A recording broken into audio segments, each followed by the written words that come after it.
Hi masters, అందరికీ కూడా బ్రహ్మాస్క్ meditation channel కి స్వాగతం సుస్వాగతం అండి.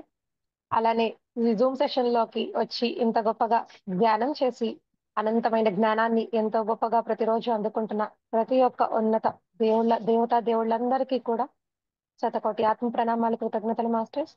అలానే బ్రహ్మాస్ మెడిటేషన్ ఛానల్ ని వీక్షిస్తున్న ప్రతి ఒక్క ఆత్మస్వరూపానికి కూడా శతకోటి ఆత్మ ప్రణామాలు, కృతజ్ఞతలండి. అలానే మన అందరి గురువు అయిన బ్రహ్మశ్రీ సారికి కూడా శతకోటి ఆత్మ ప్రణామాలు, వేల వేల కృతజ్ఞతలు తెలుపుకుంటూ వారిని కూడా ఈ జూమ్ సెషన్ లోకి ఇన్వైట్ చేసుకుందాం మాస్టర్స్. Thank you.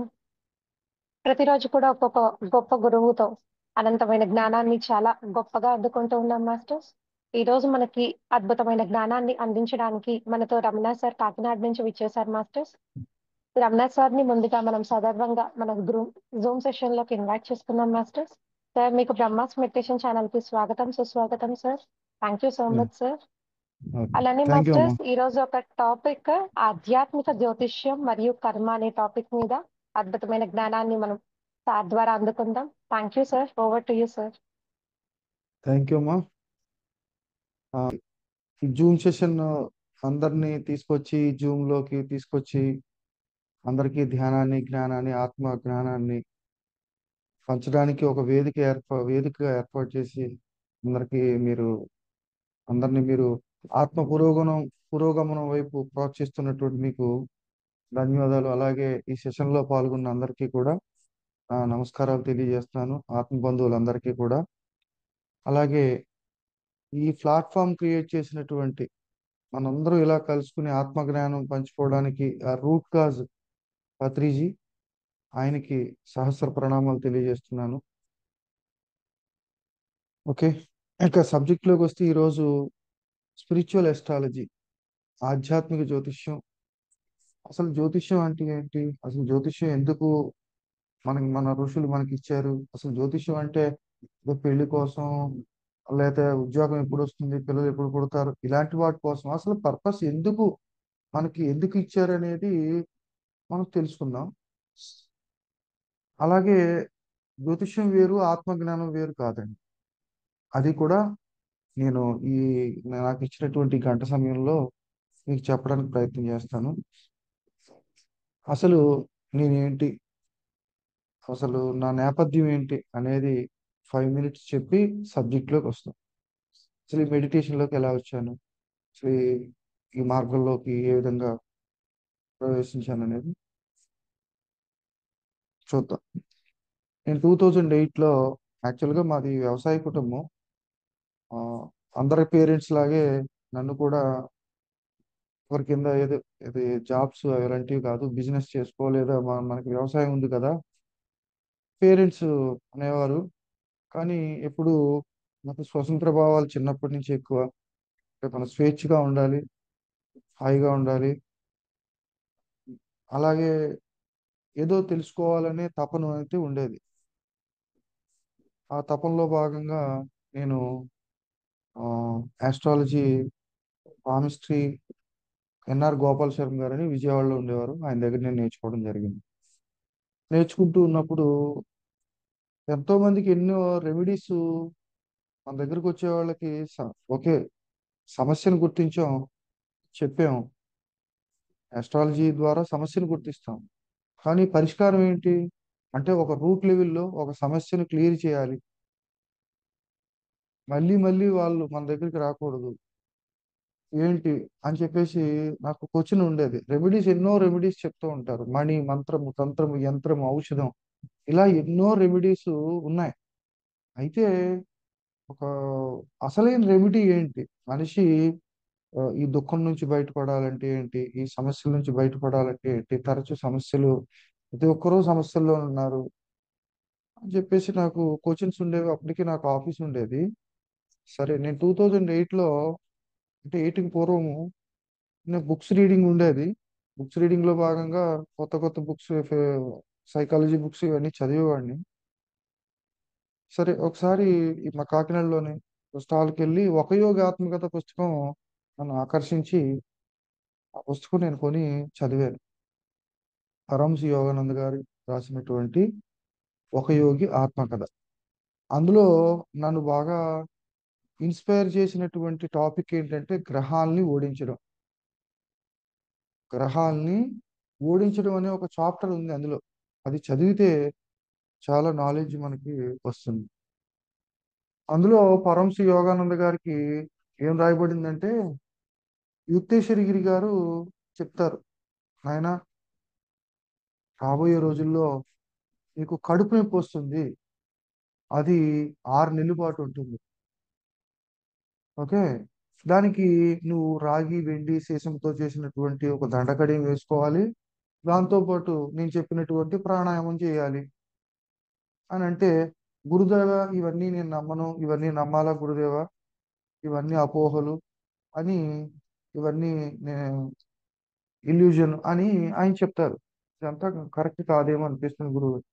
అప్పుడు చెప్తారన్నమాట, చాలా చాలా గొప్ప మాట చెప్పారు యుక్తేశ్వరగిరి. మానవుడి నమ్మకం అనే ఆమోదంతోనే ఈ సృష్టిలో నియమాలు జరిగేటట్లయితే ఈ విశ్వం ఎప్పుడో అంతమైపోయి ఉండేది అని చెప్తాడు. చాలా బాగా గుర్తుపెట్టుకోండి. మానవుడి నమ్మకం అనే ఆమోదంతోనే ఈ సృష్టి నియమాలు జరిగేటట్లయితే ఈ సృష్టి ఎప్పుడో వినాశనం అయిపోయి ఉండేది. నువ్వు నమ్మినా నమ్మకపోయినా ఈ విశ్వంలో విశ్వ నియమాలు ఎన్నో జరుగుతూ ఉన్నాయి. కొన్ని కోట్ల విశ్వ నియమాలు ఉన్నాయి. అందులో మనకు తెలిసినవి కొన్ని కొన్ని మాత్రమే. మనకి తెలియలేదు కదా, మనకి తెలియదు కదా అని చెప్పేసి నియమాలు పని చేయకుండా లేవు. ఆయన ఒక ఎగ్జాంపుల్ చెప్తారు. Newton the law of gravity గురించి ఉన్నదాన్ని తెలుసుకుని మనకి చెప్పాడు. ద లా ఆఫ్ గ్రావిటీ ఏ సందర్భంలో, ఒక చెట్టు కింద అలా కూర్చున్నప్పుడు యాపిల్ పండు కింద పడుతుంది, ఓకే, భూమికి ఆకర్షణ శక్తి ఉండడం వల్ల బరువైన వస్తువులు కిందకు పడతాయి అని చెప్పేసి ఆయన చెప్పాడు. అయితే న్యూటన్ తండ్రికి, న్యూటన్ కన్నా ముందు న్యూటన్ తాతకి పూర్వం కూడా యాపిల్ పండు కిందే పడ్డది కదా. అంటే అంతకు ముందు ఎన్నో సంవత్సరాల నుంచి ఈ సృష్టి నుంచి కూడా, సృష్టి ఎప్పటి నుంచి ఉందో అప్పటి నుంచి కూడా యాపిల్ పండు కిందే పడుతూ ఉంది. న్యూటన్ ఏమీ ఆ సూత్రాన్ని క్రియేట్ చేయలేదు, ఉన్న సూత్రాన్ని తెలుసుకుని అందించాడు లోకానికి. భూమికి అయస్కాంత శక్తి ఉంది, గ్రావిటీ పవర్ ఉంది, ఒక వస్తువు కిందే పడుతుంది అని చెప్పేసి, బరువైన వస్తువు. అవునా కదా. సో అట్లా న్యూటన్కి తెలియకపోవడం కూడా ఆ సూత్రం ఎలా అయితే పనిచేసిందో, అలాగే మానవుడి నమ్మకంతో సంబంధం లేకుండా ఎన్నో ఎన్నో సూత్రాలు భూమి మీద పనిచేస్తూ ఉన్నాయి. అందులో కొన్ని సూత్రాలు మనకు తెలుసు, అందుకని noun is drop, unknown is ocean అంటారు. మనం తెలుసుకున్నది ఎంత, just drop, unknown is ocean, సముద్రం అంతుంది. సో అప్పుడు ఆయన ఈ ఈ ఈ విధంగా ఎన్నో నియమాలు ఉన్నాయి, నువ్వు ఇది ఇలా చేయని చెప్తే, అప్పుడు ఆయన చెప్పినట్టు, గురువు గారు చెప్పినట్టు నువ్వు ఇలా చేస్తే ఏమవుతుందంటే 6 నెలలు అనుభవించవలసిన కర్మని జస్ట్ 3 వారాల వరకునే ఉంటుంది అని చెప్తాడు. మనం ఆ టైంకి గురువు గారు, ఆయన గొప్ప స్పిరిచువల్ అస్ట్రాలజర్ యుక్తేశ్వరగిరి, ఆయన గురువు గారు చెప్పినట్టుగా యోగానంద గారికి ఆ టైంకి కడుపు నొప్పి వస్తుంది. అయితే ఆయన చెప్పిన ఆ ప్రాణాయామం, ఆ సాధన చేయడం వల్ల కడుపు నొప్పి తీవ్రత తగ్గుతుంది. ప్లస్ 6 నెలలు, దాదాపు ఒక 180 రోజులు అనుభవించవలసింది 20 రోజుల్లో తగ్గిపోతుంది. ఈ రాగి వెండి సీసంతో చేసినటువంటి దండకడి వేసుకుంటూ ఈ ప్రాణాయామం చేయడం వల్ల, ఆయన చెప్పినటువంటి ఆ సాధన చేయడం వల్ల తగ్గింది. మరి ఈ మెటల్స్ ఏంటి, ఈ దండకడి ఎందుకు వేసుకోమన్నాడు, కొన్ని శక్తులను అవి తీసుకుంటాయా, ఇవి కూడా క్వశ్చన్స్ వస్తాయి కదా మనకి. సైంటిఫిక్ గా ఆలోచిస్తాం కదా మనం. అని అంటే మనకి చూడండి, మనకి స్కూలింగ్ లో 10th క్లాస్ లో కూడా కొన్ని పాఠాల్లో, సైన్స్ పాఠాల్లో ఉంటాయి, లైటనింగ్ కండక్టర్స్ అంటారు, మీరు వినే ఉంటారు. మనకి పిడుగు పడేటప్పుడు చూడండి, ఎత్తైన కట్టడాల పైన ఒక త్రిశూలం లాగా పెడతారు, ఒక కాపర్ది, ఇలా పెడతారు కదా, ఒక యాంటీనా లాగా పెడతారు. ఎందుకు పెడతారు, ఆ కాపర్ నుంచి, ఆ కాపర్ ఒక యాంటీనా లాగా పెట్టి దాని నుంచి కాపర్ వైర్ తీసుకొచ్చి భూమిలోకి ఇస్తారు. ఎందుకు ఇస్తారు, పిడుగుపాటు వల్ల ఆ ఘర్షణలో కొన్ని లక్షల వోల్టేజ్ ప్రొడ్యూస్ అవుతుంది, కరెంట్ ఉత్పత్తి అవుతుంది.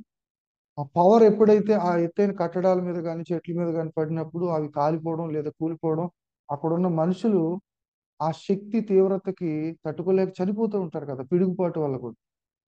సో అదేం చేస్తుంది లైట్నింగ్ కండక్టర్ అనేది, ఆ లైట్ ని అంటే ఆ విద్యుత్ శక్తిని తనలోకి తీసుకుని అది ఆ వైర్ ద్వారా భూమిలోకి వెళ్ళిపోతుంది. ఆ కట్టడం కూలిపోకుండా సేఫ్ గా ఉంటుంది అట్లా.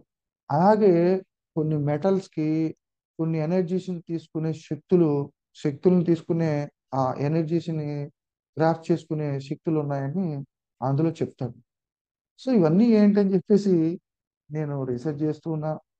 అప్పుడు ఆ సరే ఈ పుస్తకంలో ఉన్నట్టుగా ఆ పుస్తకంలో ఆఖరిలో ఒక పేజీలో ఆ యోగదా సత్సంగ సొసైటీ రాంచి ఏదో అడ్రస్ ఉంది. పంపిస్తే లిటరేచర్ ఏదో వచ్చింది, నాకు ఇంగ్లీష్లో నాకేం అర్థం కాలేదు.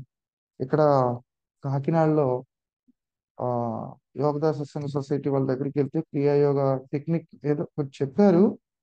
ఆ, నేను అంత శ్రద్ధ చూపలేదు అప్పుడు. సరే నేను వెతుకుతూ ఉన్నప్పుడు నా ప్రవేశము PSSM లోకి ఎలా జరిగిందంటే, ఒక షాప్ లో ఒక స్టిక్కర్, ధ్యానం అంటే శ్వాస మీద ధ్యాస, సింపుల్. ధ్యానం అంటే శ్వాస మీద ధ్యాస అని ఉంది, సెల్ నెంబర్ వేసి ఉంది.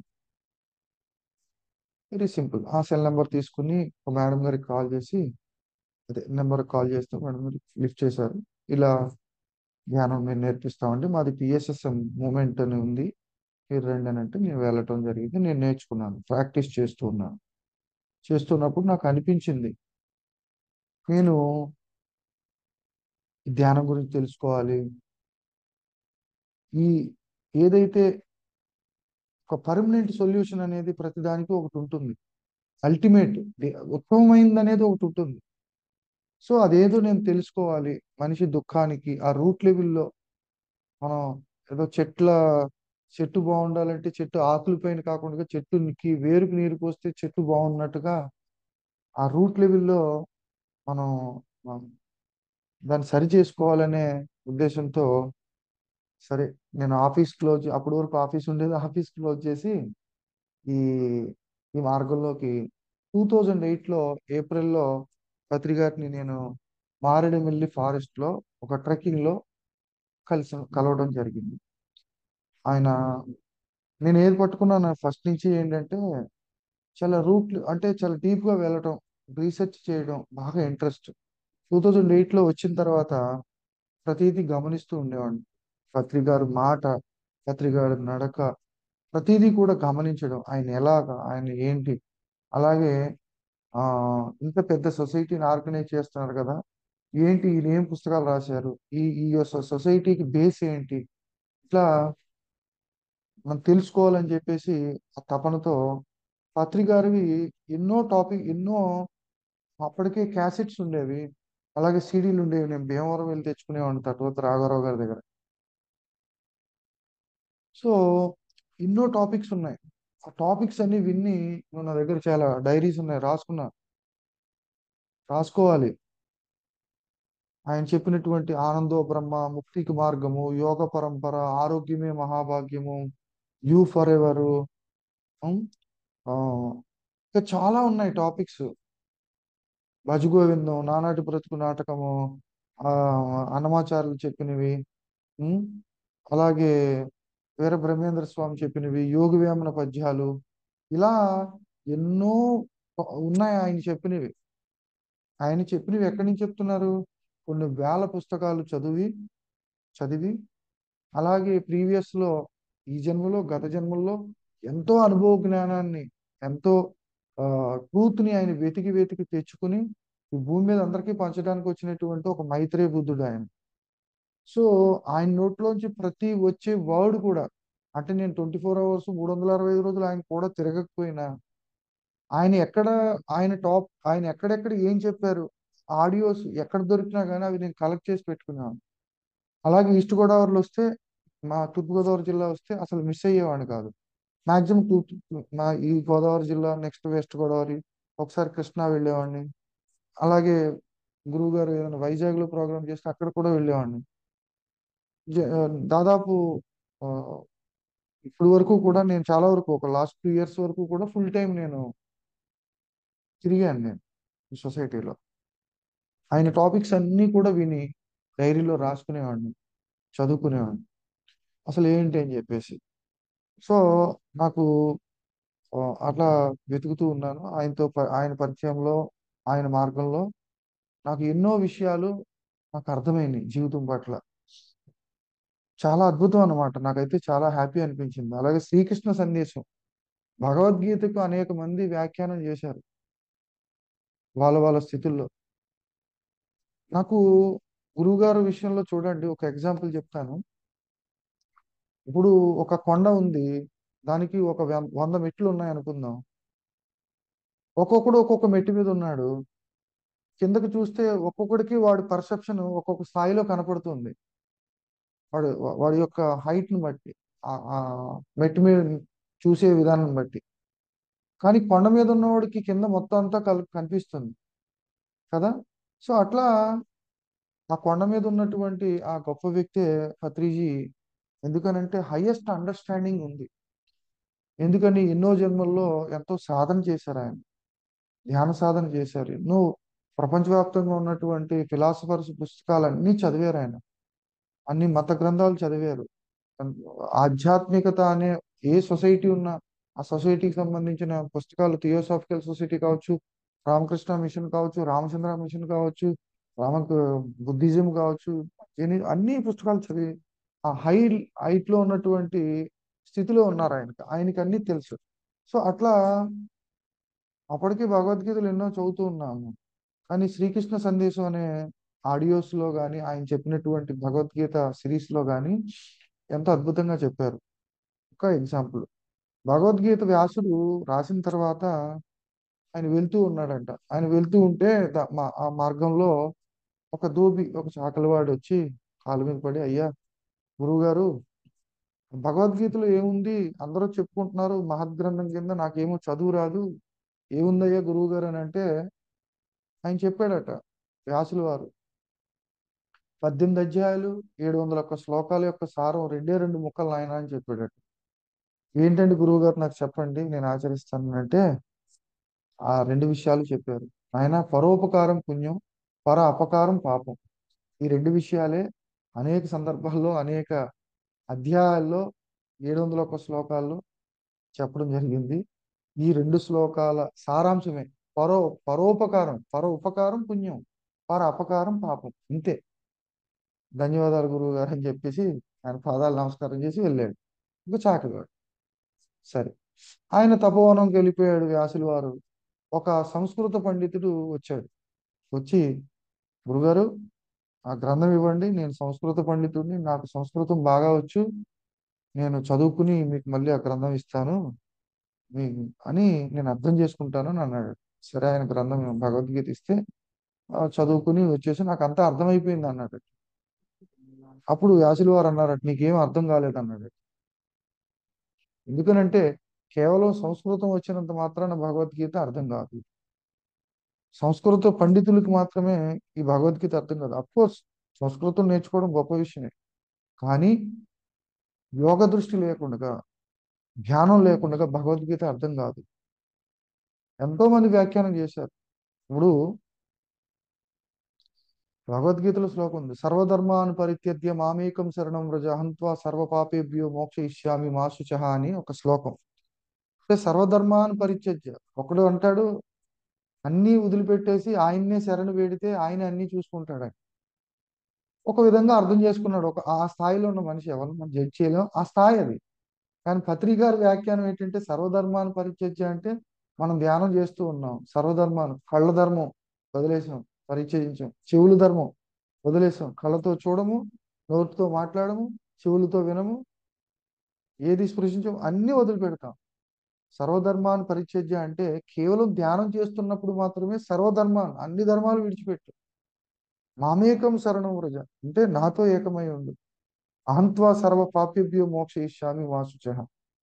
అప్పుడు నీ లోపల ఉన్నటువంటి నేను, అంతర్యామిగా ఉన్న నేను, నీ యొక్క సర్వ పాప మోక్షయిష్యామి మా శుచః అంటే ఆ మనం ఎప్పుడైతే ధ్యానం చేస్తామో, మీ అందరికీ తెలుసు ప్రాసెస్ జరుగుతుంది. ఆ కాస్మిక్ ఎనర్జీ ద్వారా మనలో నాడీ మండల శుద్ధి జరిగి, చక్రాస్ అన్ని క్లీన్ అయ్యి, కోశాలన్నీ యాక్టివేట్ అయ్యి, మనకి ఆ సహస్రార స్థితికి ఎదిగి అన్ని తెలుసుకుంటాం. ఆటోమేటిక్గా మన నెగిటివ్ కర్మ అనేది నలిఫై అవుతుంది. సరే, ఇప్పుడు సర్వధర్మాన్ని పరిత్యజ్య, ధ్యానంలో ఉన్నప్పుడు మాత్రమే అన్ని విడిచిపెట్టాలి. ధ్యానానికి ముందు మన సంసారం, మన పిల్లలు, ఉద్యోగం, వ్యాపారం అన్ని చూసుకుంటాం. ధ్యానం తర్వాత అన్ని చూసుకుంటాం.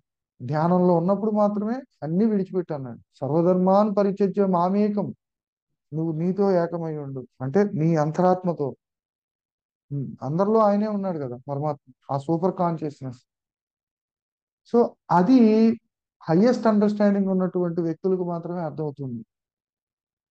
సామాన్యులకి ఒక్కొక్కరు ఒక్కొక్క విధంగా. అందుకనే వ్యాసుడు అనే వ్యక్తి, ఆయన మహర్షి కేవలం సంస్కృత పండితుడు మాత్రమే కాదు, మహాద్రష్ట, మహాయోగి. ఆ యోగ దృష్టి ఉన్నవాడికే భగవద్గీత అర్థమవుతుంది. ఆ సాధన చేసిన వాడికి భగవద్గీత యొక్క అసలైనటువంటి అంతరార్థం అర్థమవుతుందని పత్రిక ద్వారా తెలిసింది. సో ఇవన్నీ కూడా నేను ఆ స్పిరిచువల్ టాపిక్స్ అన్నీ కూడా మన మూల ఈ ప్లాట్ఫామ్ క్రియేట్ చేసి ఎక్కడికి వెళ్ళినా కానీ ఎప్పుడు వెళ్ళినా ఒక గొప్ప గొప్ప టాపిక్ చెప్తూ ఎన్నో అద్భుతాలు చెప్తూ ఉండేవారు, ఎన్నో విషయాలు చెప్తూ ఉండేవారు ప్రతిదీ. సో ఇవన్నీ కూడా ఆయన ఎంతో అనుభవ జ్ఞానాన్ని అంతా కూడా సీడీల రూపంలో ఆయన రాసినటువంటి తులసీదళం అని తులసీదళం అంటూ ఈ పుస్తకాల్లో ఉన్నాయి. ఆయన రికమెండ్ చేసినటువంటి పుస్తకాలు ఇవన్నీ కొనుక్కుని ఆ సీడీలన్నీ ఒకటికి రెండు సార్లు 10 సార్లు వింటూ ఉంటే ఎన్నో విషయాలు, ఎన్నో విషయాలు నేను చాలా ఆనందంగా నా జీవితమే టర్న్ అయింది అనమాట. ఓకే, ఇది హానెస్ట్ గా నా అనుభవ జ్ఞానాన్ని మీకు ఈరోజు చెప్తున్నాను. సో మనం వింటేనే మనకు అర్థం అవుతుంది. మనకి ఫస్ట్ ఆఫ్ ఆల్ ఆయన టీచింగ్స్ అన్ని వినాలి.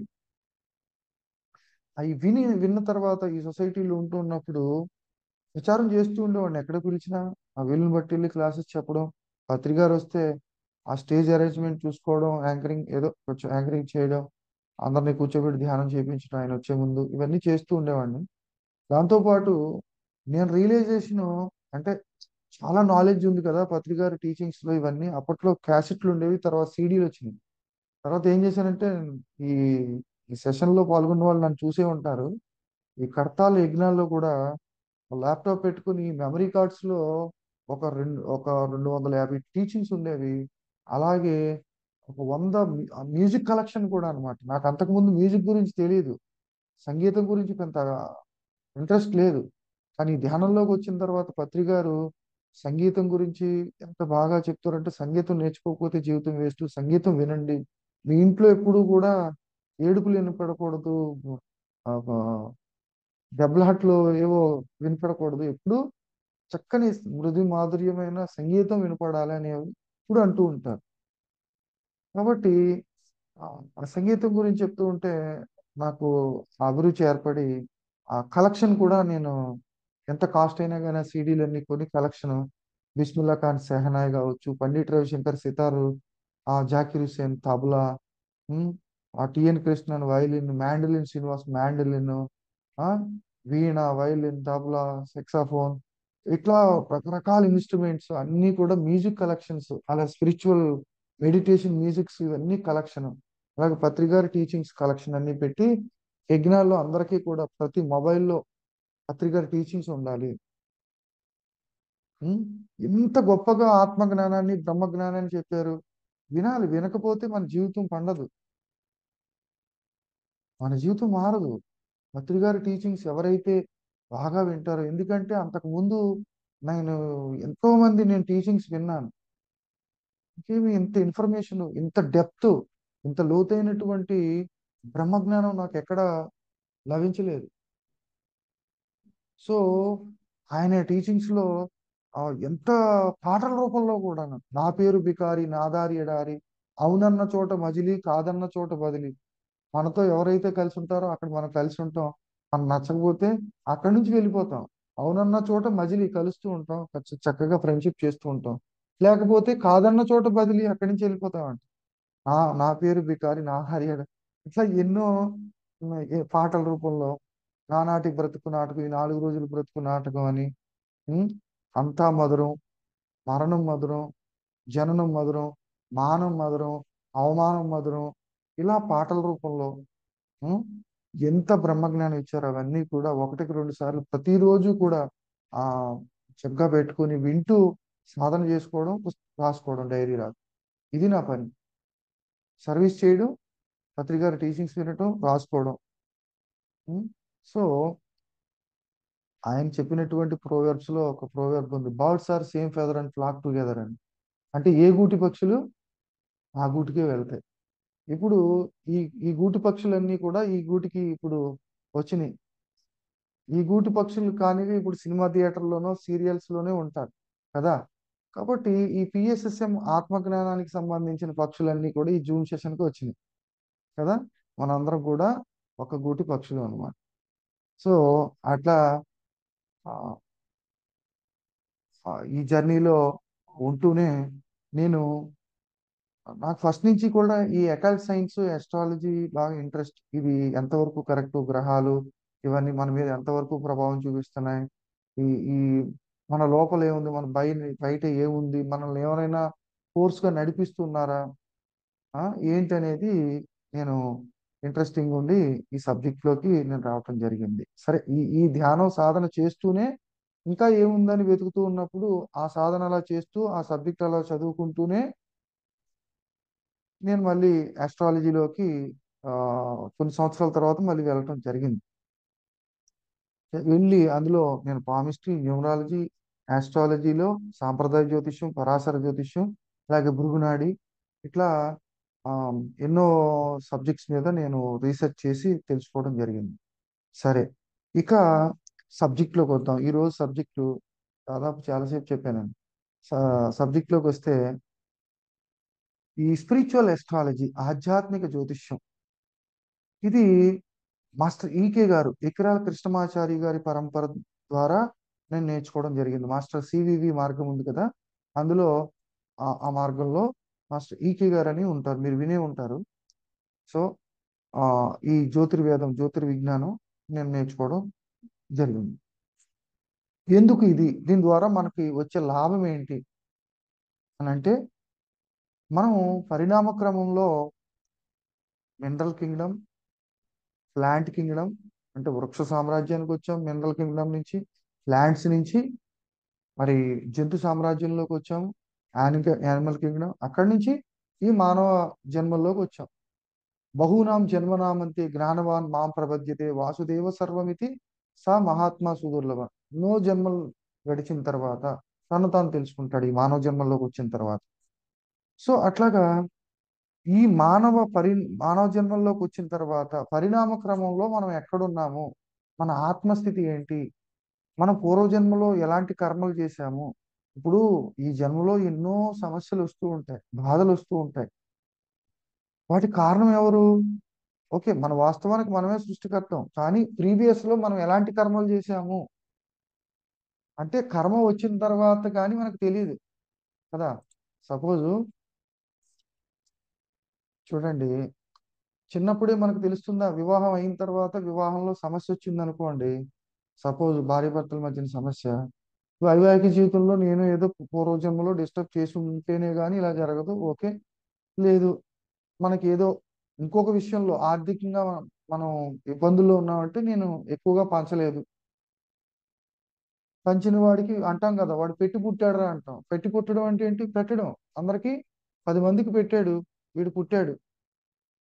చూసారా, ఈ చిన్న సామెతలో కూడా ఎంతో జ్ఞానం ఉంది. మన పూర్వజన్మలో ఎంతైతే ఇచ్చామో అది ఈ జన్మలో అనిపిస్తూ ఉంటాం. పుణ్యమే భోగము, పాపమే రోగము, జ్ఞానమే మోక్షం. ఓకే, పాపమే రోగము అంటే మనం పాపకర్మలు చేయడం వల్ల రోగాలు అనుభవిస్తాము. పూర్వజన్మ కృతం పాపం వ్యాధి రూపేణ పీడితే, పుణ్యకర్మలు చేయడం వల్ల భోగం అనిపిస్తాం. పూర్వజన్మలో మనం చేసుకున్నటువంటి పుణ్యకర్మల వల్ల ఈ జన్మలో భోగం, మనకు అన్ని కంఫర్ట్స్ అన్ని వస్తూ ఉంటాయి. ఇక మూడోది ఏంటి? అల్టిమేట్ జ్ఞానమే మోక్షం. జ్ఞానం వస్తే లిబరేషన్ వస్తుంది, ఆ స్వేచ్ఛ వస్తుంది, ఆ ముక్తి వస్తుంది, ఆ విడుదల వస్తుంది జన్మ పరంపర నుంచి. సరే, ఏంటి మనకి ఈ సమస్యలు వచ్చినప్పుడు కానీ ఆ ఈ సమస్యలు వచ్చినప్పుడు ఆత్మజ్ఞానం ఉంటే తప్ప దాన్ని మనం యాక్సెప్ట్ చేయలేము. కానీ సమస్యలు రాకమునిపే దీన్ని గుర్తించి మనం పూర్వజన్మలో ఎలాంటి విషయంలో మనం ఇబ్బందులు పెట్టాం, మనకి ఎలాంటి సమస్యలు ఉన్నాయి, మన ఆత్మస్థితి ఏంటి, మన మానసిక స్థితి ఏంటి, మన బుద్ధి స్థితి ఏంటి, అసలు మనకి ఎలాంటి ఎబిలిటీస్ ఉన్నాయి, మనకి చదువు వస్తుందా రాదా, ఎలాంటి చదువు చదువుతాం, మన ఇవన్నీ కొన్ని ప్రాపంచికమైనవి. అసలు మనం ఆత్మస్థితి ఏంటి, మన మానసిక స్థితి ఏంటి, మన బుద్ధి స్థితి ఏంటి అనేది ముఖ్యం. అంతే కదా. సో ఇలా మనం తెలుసుకోవచ్చా అంటే మనకి ఈజిప్షియన్ సామెత ఒకటి ఉంది, యాజ్ అబో యాజ్ బిలో. ఏదైతే పైన ఉందో అది కింద ఉంది, అది మన లోపల ఉంది. ఓకే. సో చూడండి, మనం ఆస్ట్రాలజీ చెప్పేటప్పుడు నక్షత్రాలు గ్రహాలు అంటాం కదా, అవి మన మీద ప్రభావం చూపిస్తున్నాయా, నిజంగా వాటి ప్రభావం ఉందా? మనం పౌర్ణమి ధ్యానం చేస్తున్నాం, పౌర్ణమి ధ్యానం యొక్క ఎఫెక్ట్ ఏమైనా మన మీద ఉంటుందా? అసలు పౌర్ణమి ధ్యానం ఎందుకు చేయాలి, చంద్రుడికి మన మనసుకి సంబంధం ఏంటి అనేది మనకు డౌట్స్ ఉన్నాయి కదా చాలా మందికి. సో మనం తెలుసుకుందాం. ఇప్పుడు సూర్యుడిని, మనకు నవగ్రహాల్లో సూర్యుని జగత్పిత అంటారు. ఈ జగత్తుకి పిత తండ్రి. అలాగే చంద్రుడిని జగన్మాత అంటారు కదా. అంటే సూర్యుడు మన అస్తిత్వానికి కారకుడు. సూర్యుడు లేకపోతే ప్రాణశక్తి ఉండదు. ఇప్పుడు మొక్కలు ఇవన్నీ ఆహారం తయారు చేసుకుంటున్నాయి, అసలు సూర్యుడు లేకపోతే ఏమవుతుంది, ఎండ లేకపోతే శరీరక రోగాలు వచ్చేస్తే చచ్చిపోతాం. విటమిన్ డి ఉండదు, అసలు ప్రాణశక్తి ఉండదు. సో అందుకనే కొన్ని శీతల ప్రదేశాల్లో చూడండి, వాళ్ళకి వెళ్ళి ఎండలో కూర్చుంటారు, వాళ్ళకి ఆ ప్రాణశక్తి అందక ఎన్నో రోగాలు వచ్చేస్తూ ఉంటాయి. కాబట్టి సూర్యుడు మన ఆత్మకారకుడు, మన లోపల ఆత్మ రూపంలో ఉన్నాడు ఆయన. ఓకే. అలాగే చంద్రుడు మనస్సు రూపంలో ఉన్నాడు. అంటే చంద్రుడు పోషణకి కారకుడు. సూర్యుడు ప్రాణశక్తి కారకుడు అయితే చంద్రుడు పోషణ అండి. ఇప్పుడు స్త్రీలో జరిగే 28 రోజులు ఆ యొక్క ఋతుక్రమానికి కూడా కారకుడు చంద్రుడే. అలాగే ఈ చంద్రుడు మనసు మీద ప్రభావం చూపిస్తాడు. చంద్రమా మనసో జాతః అంటారు. అలా అలాగే బుధుడు బుద్ధికారకుడు, కుజుడు శక్తికారకుడు. ఇట్లా మన లోపల ప్రజ్ఞా శక్తులు అంటారు. అనేక ఈ శక్తులన్నీ మన లోపల ఉండి మన మన మన మన అస్తిత్వానికి కారణం అవుతున్నాయి. మీకు మనకి చూడండి, ఆలోచించండి. మనం తిని పడుకుంటున్నాం, లోపల డైజెస్ట్ చేసేవాళ్ళు ఎవరు చెప్పండి? గుండెని కొట్టించే వాళ్ళు ఎవరు? రక్త ప్రసరణ చేయించే వాళ్ళు ఎవరు? ఒక్కొక్కరు ఒక్కొక్క వ్యవస్థ, ప్రకృతి దేవతలు మన లోపల ఉండి నడిపిస్తూ ఉన్నారు. వాళ్ళని ప్రజ్ఞాశక్తులు లేదా ఆ ప్రకృతి దేవతలు అని కూడా అంటాం. అందులో ఒక్కొక్కరు ఒక్కొక్కటి. ఓకే. సో ఇట్లా ఏంటంటే మనం పుట్టినప్పుడు ఏవైతే ప్లానెటరీ పొజిషన్ ఉంటుందో, లిండా గుడ్మ్యాన్ బుక్స్ చదివే ఉంటారు, star science, moon science, love science అని. అందులో కూడా ఎవరెవరు ఏ సైన్ లో పుడితే వాళ్ళ లక్షణాలు ఎలా ఉంటాయి, వాళ్ళ పూర్వజన్మలో ఎలాంటి కర్మలు చేశారు, ఇవన్నీ కూడా ఆ ఆ ఆ కుండలిని చూసి చెప్పేయచ్చు అనమాట. అట్లాంటిది మన ఋషులు మనకి ఇచ్చారు. ఏంటంటే మనం పుట్టినప్పుడు ఒక టైంలో పుడతాం, ఒక ప్రాంతంలో పుడతాం, ఒక డేట్ లో పుడతాం. అది వేసినప్పుడు ఆ టైంకి మనం ఎందుకు పుట్టాలి, ఆ ప్లేస్ లోనే మనం ఎందుకు పుట్టాలి? ఒకడు శ్రీకాకుళంలో పుడతాడు, ఒకడు వైజాగ్ ఎక్కడో కాకినాడలో పుట్టాడు, ఇంకొకడు ఎవడో ఇంకొక చోట పుడతాడు. ఆ టైంకి మనం ఎందుకు పుట్టాలి, ఆ పుట్టిన టైంకి ఆ గ్రహాలు అక్కడ ఎందుకు ఉండాలి, ఆ గ్రహాలు ఉన్న చోటే, అక్కడ ఉన్న చోటే మనం ఇక్కడ ఈ టైంలో ఎందుకు పుట్టాలి, వాటికి మనకి ఏమైనా సంబంధం ఉందా అని మనకి సైంటిఫిక్ గా ఆలోచనలు వస్తూ ఉంటాయి కదా. దీనికి దానికి ఏమైనా కనెక్షన్ ఉందా అని చెప్పేసి ఉన్నప్పుడు నేను మహర్షి పరాశరుడు రాసినటువంటి బృహత్ పరాశర హోరాశాస్త్రం చదివాను. చదివితే అందులో ఇంకో ఈ ప్లానిటరీ కాంబినేషన్ ఉండటం వల్ల, ఎవరికైతే ఈ ప్లానిటరీ కాంబినేషన్ ఉంటుందో వాడు పూర్వజన్మలో ఈ కర్మ చేశాడు, ఇలాంటి కర్మ వల్ల ఇలాంటి ఫలితం పొందుతాడు అని రాయబడి ఉంది. ఓకే. దాన్ని బట్టి వీడి యొక్క బుధుని బట్టి బుద్ధి స్థితి ఎలా ఉంటుంది, చంద్రుని బట్టి మానసిక స్థితి ఎలా ఉంటుంది, సూర్యుని బట్టి వీడి ఆధ్యాత్మిక ప్రగతి ఎట్లా ఉంటుంది, గురువుని బట్టి వీడిలో ఉన్నటువంటి జ్ఞానం ఎలా ఉంటుంది, ఇలాంటివన్నీ తెలుసుకోవడం ఎందుకు అంటే, అసలు ఈ జ్యోతిషం ఎందుకు అంటే సింపుల్ గా చెప్పాలంటే, మనం పరిణామ క్రమంలో ఎక్కడున్నామో మన పాజిటివ్స్ మన నెగిటివ్స్ ఏంటి తెలుసుకోవాలి. తెలుసుకోవడం కోసం ఇది మహర్షులు మనకు అందించారు. తెలుసుకోవడం వల్ల ప్రయోజనం ఏంటి? ఇప్పుడు పరమశివ యోగానంద గారికి ఏంటి, మన ఆధ్యాత్మిక ఉన్నతిలో కొన్ని అవరోధాలు ఏర్పడుతూ ఉంటాయి. వాటిని మనం యాక్సెప్ట్ చెయ్యం. మనకు మంచి జరిగితే అది నా వల్లే జరుగుతుంది అంటాం. మనకు చెడు జరిగితే అబ్బే లేదండి, ఇతరుల మీద ఇప్పుడు భర్త ఒక భార్యను కొడుతున్నాడు, వాళ్ళిద్దరికీ మీ గొడవలు ఉన్నాయి. ఎందుకు కొడుతున్నాడు? ఇక్కడ చార్ట్ చూడగానే సప్తమ భావంలో ఏవో గ్రహాలు ఉన్నాయి, పాప గ్రహాలు ఉన్నాయి. వాళ్ళిద్దరి మధ్య ఎందుకు అక్కడ ఉన్నాయి? మనం ప్రీవియస్ లో ఏ భావంలో, ఏ విషయంలో ఇతరులకు ఇబ్బంది పెట్టామో ఆ విషయమే మనకి ఈ జన్మలో ఇబ్బంది అవుతుంది. ఓకే. ఆ డబ్బుని సద్వినియోగం చేయకుండా దుర్వినియోగం చేసి, ఒక తాను తినక తగిన ధర్మంబు చేయక కొడుకులు కని సొత్తు కూడబెట్టి తెలియజెప్పలేక తరలిపోతురు వెనక్కన్నట్టు. తాను తినకుండా ఇతరులకు ధర్మం చేయకుండా దుర్వినియోగపరిచి ఒక్కొక్కరు ఏం చేస్తారు తెలియదు వాళ్ళకి. ఏంటి చెప్పండి? సో ఏ ఏ విషయంలో ధర్మ అర్థ కామ మోక్షాలు, ఏ విషయంలో మనం ఇబ్బంది పెట్టామో, ఏ విషయంలో మనం అన్యాయం చేశామో, ఏ విషయంలో ఇతరులకి ద్రోహం చేశామో, ఆ విషయాల్లో మనకి ఈ జన్మల్లో కర్మలు మనం అనుభవిస్తూ ఉంటాం. మాకు ఇలా చార్ట్ చూడగానే మాకు అర్థమవుతూ ఉంటది. అందుకని మనం ఇది తెలుసుకోవడం ద్వారా ఈరోజు అంటే మీకు డైలీ చెప్పే టాపిక్ అని ఇది ఎందుకు చెప్తున్నానంటే, మన వాస్తవము మనకు వచ్చే కర్మ ఎక్కడి నుంచి వస్తుంది, ఎవరి నుంచి వస్తుంది? గ్రహాలు మనకి మంచి చేస్తున్నాయా, చెడు చేస్తున్నాయా? చాలా మంది చూడండి, శని, అయ్యో బాబోయ్ శని ఇబ్బంది పెడుతున్నాడు, నెత్తి మీద శనిగాడు, శని అంటే ఇట్లా అలాగని చెప్పేసి నన్ను ఎవరు ఏ శని గాని, ఏ గురుడు, ఏ రవి, ఏ చంద్రుడు, ఏ బృహస్పతి మనకి మంచి గాని చెడు గాని చేయటం లేదు. ఈ సబ్జెక్ట్ ద్వారా మీకు చెప్పబోయేది ఏంటంటే, మన వాస్తవానికి మనమే సృష్టికర్తలము. మన కర్మలోంచే మనం అనుభవాన్ని పొందుతున్నాము. అయితే వీళ్ళు ఎవరంటే జస్ట్ మీడియేటర్స్. జస్ట్ ఎగ్జాంపుల్ ఎలా అంటే, మీరు ఒక బ్యాంక్లో ఒక 5 సంవత్సరాల కిందట ఒక రూ. 1,00,000 డిపాజిట్ చేసుకున్నారు. అది మెచ్యూర్ అయ్యింది. ఆ ఫిక్స్డ్ డిపాజిట్ మెచ్యూర్ అయింది. మీరు వెళ్ళారు.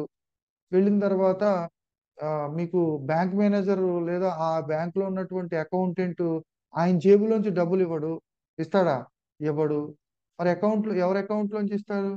నువ్వు గత 5 సంవత్సరాల కిందట నువ్వు డిపాజిట్ చేసుకున్నటువంటి ఆ ఆ అకౌంట్ లోంచే అసలు ప్లస్ వడ్డీ, అంటే కర్మ ఫలితం అంటారు కదా. కర్మ కర్మ ఫలితం రెండును.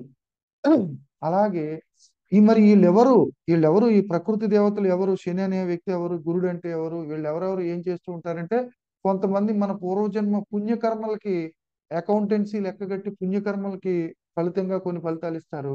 శాటర్న్ అనే వ్యక్తి ఏం చేస్తాడంటే, మన ప్రారంధ ఆగామి సంచిత కర్మలను లెక్కగట్టి మన కర్మల్ని మన చేత అనుభవింపజేస్తాడు. మనకే ఇస్తాడు అంతే. ఇప్పుడు మనం బిజినెస్ లో ఆడిటర్ని పెట్టుకుంటాం. ఆడిటర్ ఏం చేస్తాడు? ఆ గత సంవత్సరం, అంతకుముందు సంవత్సరం అవన్నీ కూడా లెక్కలు కట్టి ఒక బ్యాలెన్స్ షీట్ చేసి ఇస్తాడు. ఏమండి బిజినెస్ ఇదండి, ఇది లాభం అండి, ఇది నష్టం అండి, మన బిజినెస్ లో ఇది ఇంత వచ్చిందండి ఇలా అని చెప్పేసి ఇస్తాడు. అట్లాగే మనకి ఇదంతా కూడా జన్మకుండలిలో చూడగానే అర్థమవుతూ ఉంటది. అది ప్రకృతి ఎంత గొప్పదంటే మనం చాలా గొప్పవాళ్ళు అనుకుని విర్రవీగుతూ ఉంటాం. నేను నవ్వొస్తూ ఉంటది మాకు కొన్ని కొన్ని చార్ట్స్ చూసినప్పుడు. మనం చాలా తెలివైన వాళ్ళు అనుకుంటాం. మన పూర్వజన్మ కర్మ అనేది ఒక బ్యాడ్ టైం నడుస్తున్నప్పుడు, అంటే మన పూర్వజన్మ దుష్కర్మ టైం జరుగుతూ ఉంటది. వీడు అనుకుంటాడు నేను చాలా తెలివైనోడిని అని చెప్పేసి, ఆ షేర్లో ఉంటాయి కదా, ఆ షేర్ కొంటేనే నాకు పెరుగుతుంది అనుకుంటాడు. ఆ షేర్ పడిపోయే షేరే కొంటాడు వీడి టైం బాగాలేనప్పుడు. టైం బాగాలేనప్పుడు అంటే ఏంటి? వీడి కర్మ కాలినప్పుడు వీడు అనుకుంటాడు నేను చాలా తెలివైనడు అని అనుకుంటాడు. ఆ అది కొంటాడు, అది కింద పడిపోద్ది. ఆ నీకన్నా ప్రకృతి చాలా తెలివైంది, చాలా గొప్పది. ప్రకృతి మనకన్నా బలీయమైంది. గుర్తుపెట్టుకోవాలి. ఎవ్వడు కూడా తప్పించుకోలేడు. ఎప్పుడు అహంకారానికి చోటు లేదు. గొప్ప గొప్ప మహానుభావులు, పెద్ద పెద్దోళ్ళు కూడా అంతా కూడా అంటే జ్ఞానంలో కాదు, ప్రాపంచికంగా ఉన్నటువంటి పెద్ద పెద్ద వాళ్ళు కూడా ఆ టైంకి వాళ్ళకి ఆ కేసుల్లో ఇరుక్కోవడం, ఆ సమస్యల్లో ఇరుక్కోవడం, ఆ బాధలు అనుభవించడం ఎవడు తప్పించుకోలేడు. ఎంతో మందిని చూశాను నేను నా అనుభవంలో. సో మనం ప్రతి ఒక్కరు అనుకుంటాము "ఆ, మనం తెలివైన వాళ్ళం, మనం దేన్నైనా దాటేయచ్చు అని అనుకుంటాం. కానీ ఈ సీసీ కెమెరాలు, మనం పెట్టుకున్నటువంటి ఈ సీసీ కెమెరాలు వీటి నుంచి మనం తప్పించుకోవచ్చు కానీ పైన ఉన్నటువంటి ప్రకృతి దేవతలు పెట్టే సీసీ కెమెరాల్లోంచి అక్కడ రికార్డింగ్ లోంచి ఎవడు తప్పించుకోలేడు. ప్రతిదీ కూడా రికార్డ్ అయి ఉంటుంది. అది మనకి ఎప్పుడు ఇవ్వాలో, ఎంత ఇవ్వాలో, ఏ విధంగా ఇవ్వాలో అక్కడ ఇచ్చేస్తారు. దాన్ని ఎవడు తప్పించుకోలేడు. సో మరి ఇది ఏంటి అని అంటే, ఈ ఈ స్పిరిచువల్ ఎస్ట్రాలజీ ద్వారా మనము మన యొక్క ఆధ్యాత్మిక పరిణామ క్రమంలో మనం ఎక్కడున్నాము, మన బలాలేంటి, మన బలహీనతలేంటి, మనలో ఉన్నటువంటి మంచి ఏంటి, మనలో ఉన్నటువంటి చెడు ఏంటో మనం తెలుసుకుని ఆ చెడును తొలగించుకుని మన మంచిని మనం డెవలప్ చేసుకోవడానికి ఈ జ్యోతిష్ శాస్త్రం మనకి ఇవ్వబడింది. ఇది ఫస్ట్ ప్రయారిటీ. సెకండ్ ఏంటి, ఉద్యోగం ఎప్పుడు వస్తుంది, పెళ్లి ఎప్పుడు అవుతుంది, అసలు నా వివాహం వీడు తెలిసిపోద్ది, వీడు చదువుకున్న వాడికి ఇది. సో అవన్నీ మీకు అవసరం లేదు. విషయం ఏంటంటే, ఈ రోజు ఈ టాపిక్ లో కర్మ సిద్ధాంతము, జ్యోతిష్యము అంటే మనం పూర్వజన్మ కర్మల్లోంచి మన పూర్వజన్మ కర్మలు చేస్తాం కదా, కొన్ని పుణ్యం చేస్తాము, కొన్ని చెడు కర్మలు చేస్తాం. చాటు చూడగానే అర్థమవుతూ ఉంటుంది. అవి దానికి కారణం ఏంటి, ఎవరు, మనమే కారణం. కాబట్టి మనం రియలైజ్ అయ్యి మనం ఆ మనలో ఉన్నటువంటి మంచిని డెవలప్ చేసుకుంటూ, ఓహో సరే నేను ఈ పూర్వజన్మలో ఇలా చేయబట్టి కాంబినేషన్ ఉంది అని మనలో యాక్సెప్టెన్సీ పెరుగుతుంది అనమాట. యాక్సెప్టెన్సీ పెరగాలంటే మేము ఏం చెప్తాం, వీటితో పాటు మనం అందరికీ కామన్ గా వచ్చేది, నేను ఈ ధ్యానంలోకి వచ్చిన తర్వాత నా దగ్గరికి వచ్చే వాళ్ళందరికీ నేను ధ్యానం నేర్పిస్తున్నాను. ధ్యానం గురించి చెప్తున్నాను. ఎందుకంటే నువ్వు పూర్వజన్మలో శుభ్రంగా చంపి చంపి తిన్నావు, అనుభవిస్తున్నావు. ఇప్పుడు ఏం చేయాలి, ఇప్పుడు ఇప్పుడు జరుగుతున్నటువంటి దుఃఖం, సమస్య, బాధ, ఇప్పుడు నువ్వు సపోజ్ నీకు బలం ఉంది, నీ వెనకాల జనం ఉన్నారు, బలగం ఉన్నారు, నువ్వు ఎవరిదో ఒక సైట్ కబ్జా చేసావు, ఆక్రమించుకున్నావు. ఈ జన్మలో ఏమవుతుంది, నీ సైట్ ఎవడొకడు కబ్జా చేస్తాడు, అందులో డౌటే లేదు. నువ్వు ఎవడికో కష్టపడి నీ దగ్గర చీటీలు వేసి డబ్బులు పెట్టుకున్నాడు, నువ్వు వన్ ఫైన్ మార్నింగ్ వాడికి హ్యాండ్ ఇచ్చేసావు. నువ్వేం చేస్తావు నీకు తెలియదు. నీ నీ మైండ్ సెట్కి నీకు అర్థం కాదు. నువ్వు తెలివైనోడు అనుకుంటావు. నువ్వు ఎవడికైతే డబ్బులు ఎగ్గొడతాడో, వాడు పట్టుకుపోతాడో వాడి దగ్గరికి వెళ్ళి కడతావు డబ్బులు. అర్థమవుతుందా?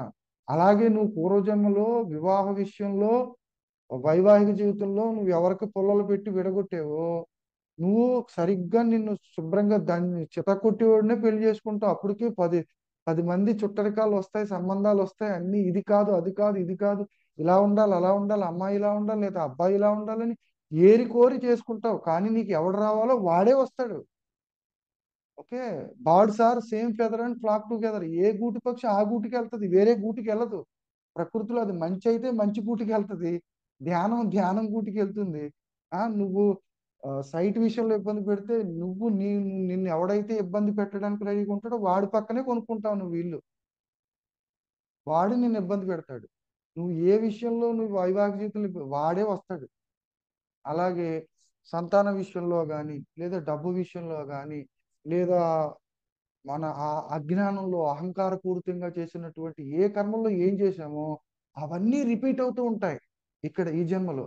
కానీ మన మన స్ఫురణకి, మన మైండ్కి తట్టదు అది, అది తెలీదు.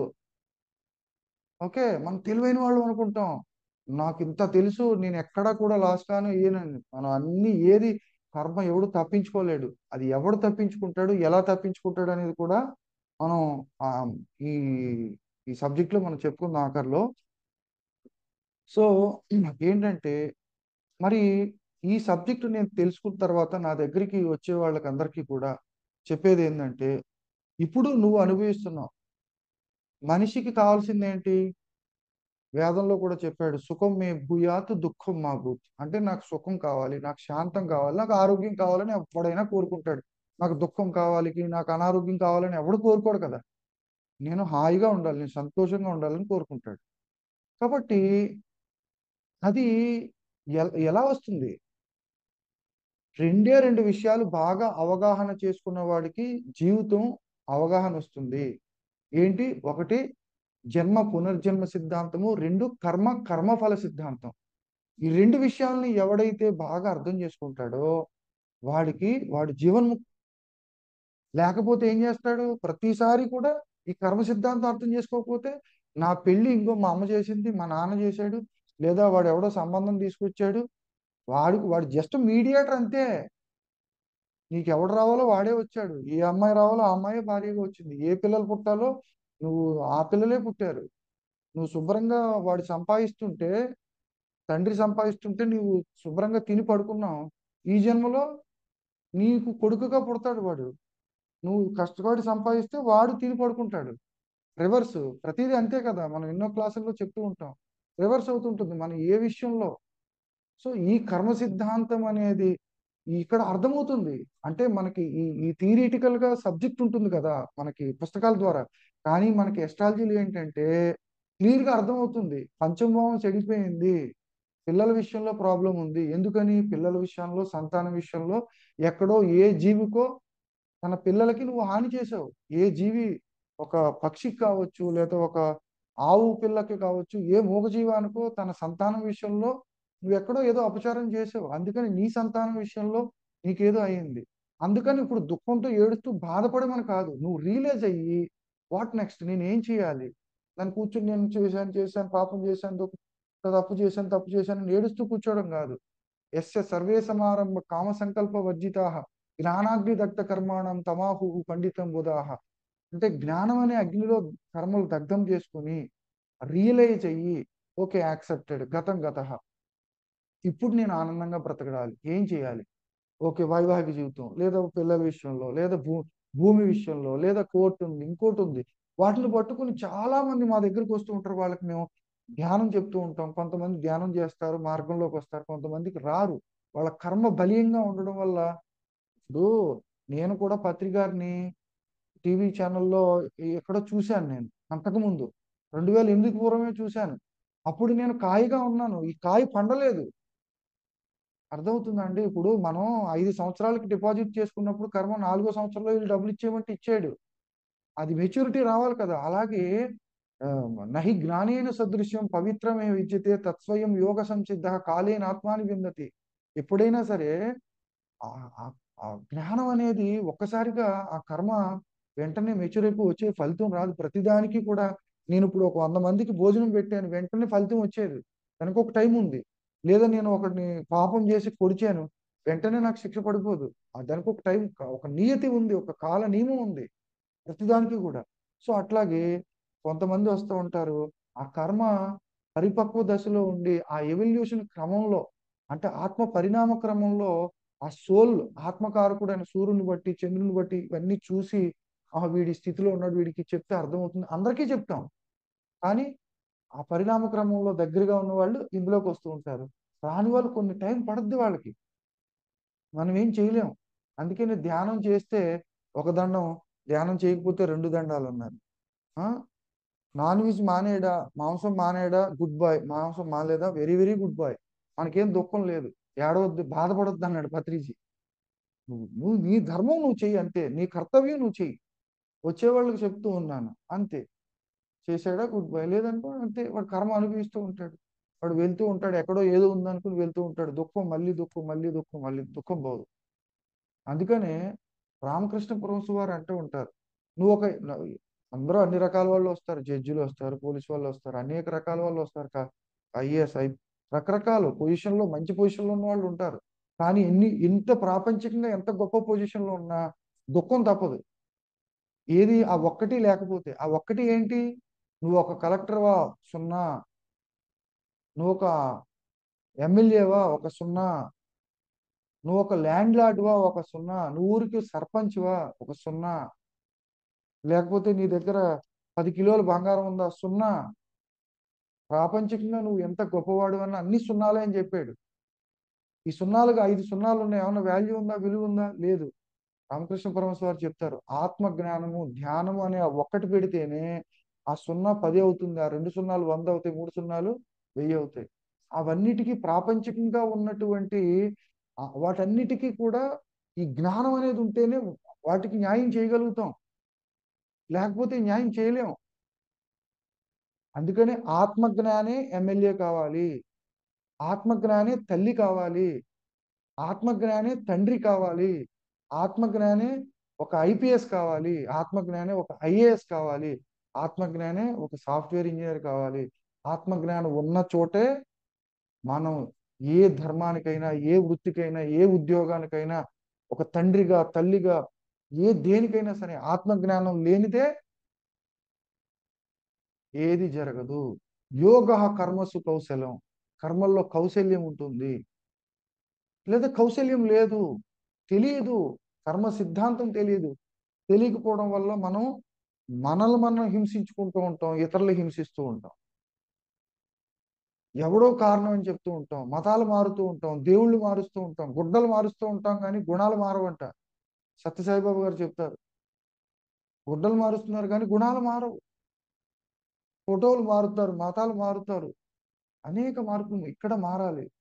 మారాలంటే ఈ మా ఎస్ట్రాలజీలో మా దగ్గరికి వచ్చే వాళ్ళకి చార్ట్ చూసి, నాయన నీకు ఈ కర్మకి ఈ ప్లానిటరీ కాంబినేషన్ ఇలా ఉందంటే కారణం నువ్వే. నువ్వు పూర్వజన్మలో చాలా మంది కన్నం పెట్టావు.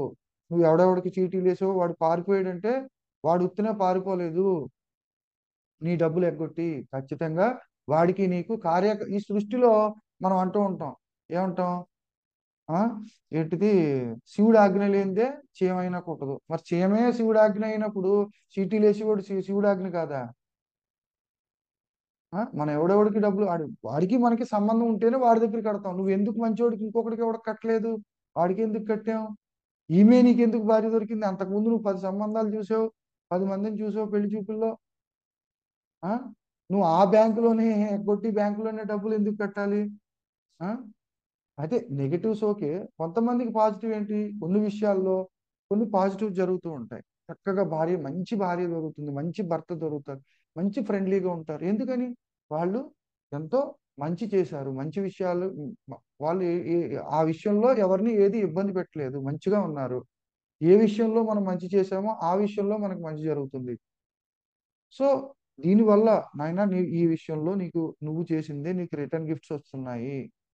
ఓకే, వాటిని నువ్వు రియలైజ్ అయ్యి నీకు ఇంకో ఈ విధంగా చేసుకో, ఇట్లా చేసుకో, ఈ ధ్యానం చెయ్యి, ఈ విధంగా చేసుకో, ఈ సాధన చెయ్యి అని చెప్పేసి కొన్ని పుస్తకాలు, పత్రిక టీచింగ్స్ ఇవన్నీ ఇచ్చి వాళ్ళకి చెప్తూ ఉంటాం.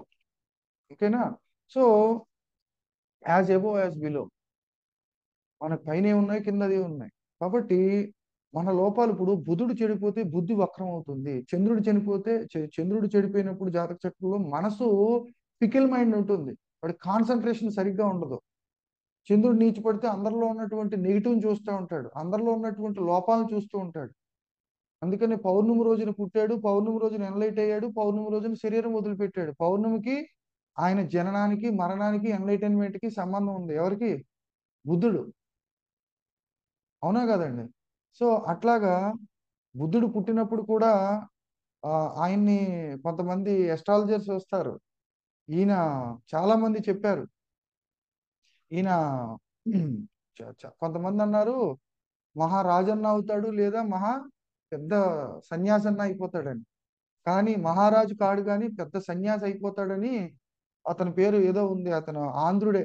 ఆ రోజుల్లో ఆంధ్రుడే చెప్తాడనమాట ఎస్ట్రాలజర్. ఇతనికి ఖచ్చితంగా సన్యాసే అవుతాడు, ప్రపంచానికి మార్గదర్శనం చేసే గొప్ప యోగి పొంగవుడు అవుతాడు అని చెప్పేసి చెప్తాడనమాట. అప్పుడు తెలుసు కదా, తండ్రి గారు సుధోధన మహారాజు ఈయన సన్యాసి కాకూడదు, మహారాజు సామంతరాజు అవ్వాలి, నాకన్నా పెద్ద రాజ్యాన్ని ఇంకా ఆక్రమించాలి, ఇంకా పెద్దవాడు కావాలి ప్రాపంచికంగా అనుకుంటాడు. ఆయన ఏమయ్యాడు అనేది మీకు తెలుసు. సో మనస్సు అక్కడ మరి ఏం చేయాలి? ఆ మనసు కూల్గా ఉండాలి, ఆ కాస్మిక్ ఎనర్జీని రిసీవ్ చేసుకోవాలి, ఆ శక్తిని రిసీవ్ చేసుకోవాలంటే చూడండి, సూర్యుడు ఆత్మకారకుడు కదా, శివుడు. శివుడి పైన ఏముంటుంది? అందుకని ఆయనకి ఇంకొక పేరు ఏముంది? శివుడికి చంద్రశేఖరుడు. చంద్రశేఖరుడు.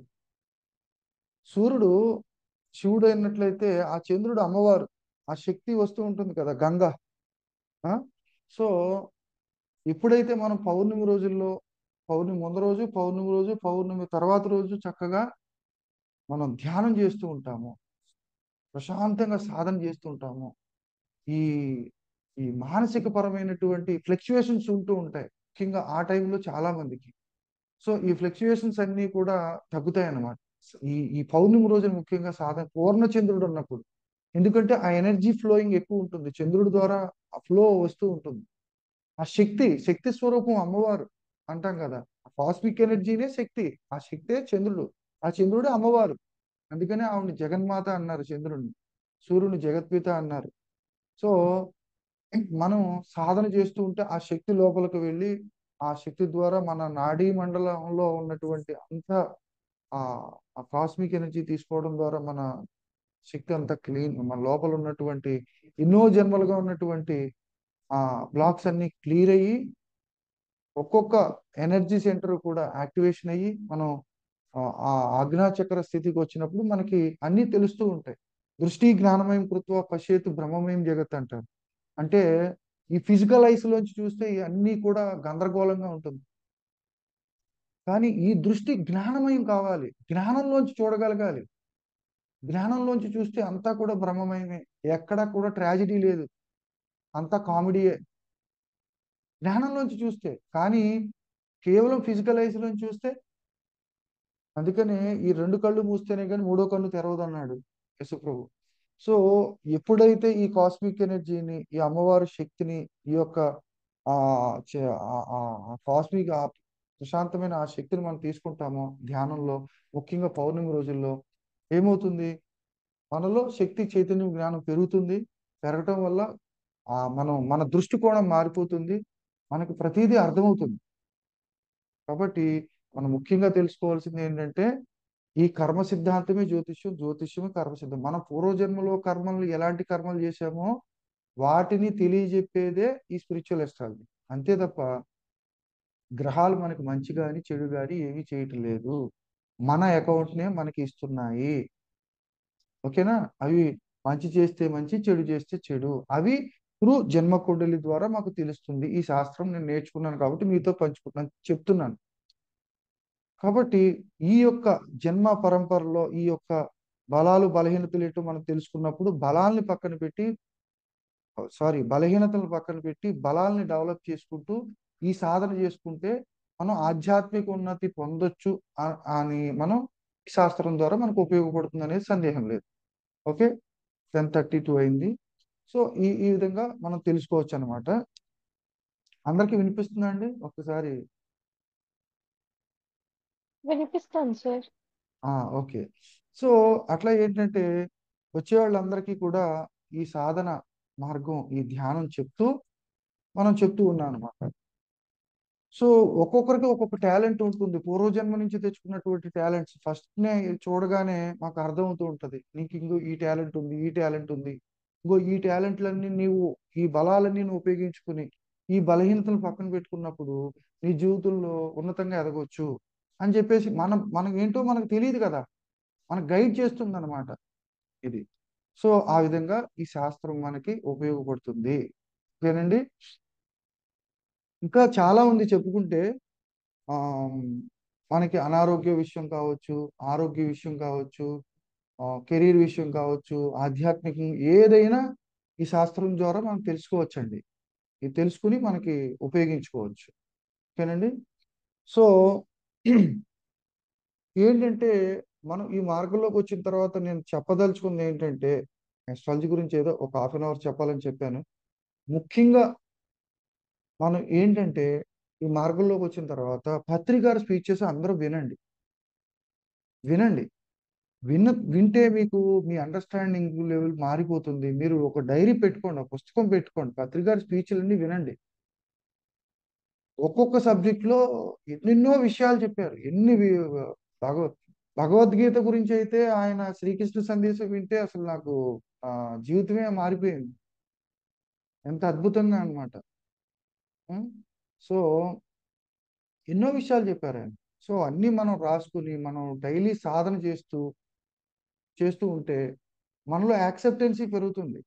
లేకపోతే మన అహంకారం ఉంటే, మనకి జ్ఞానం లేకపోతే అహంకారం వచ్చేస్తుందండి.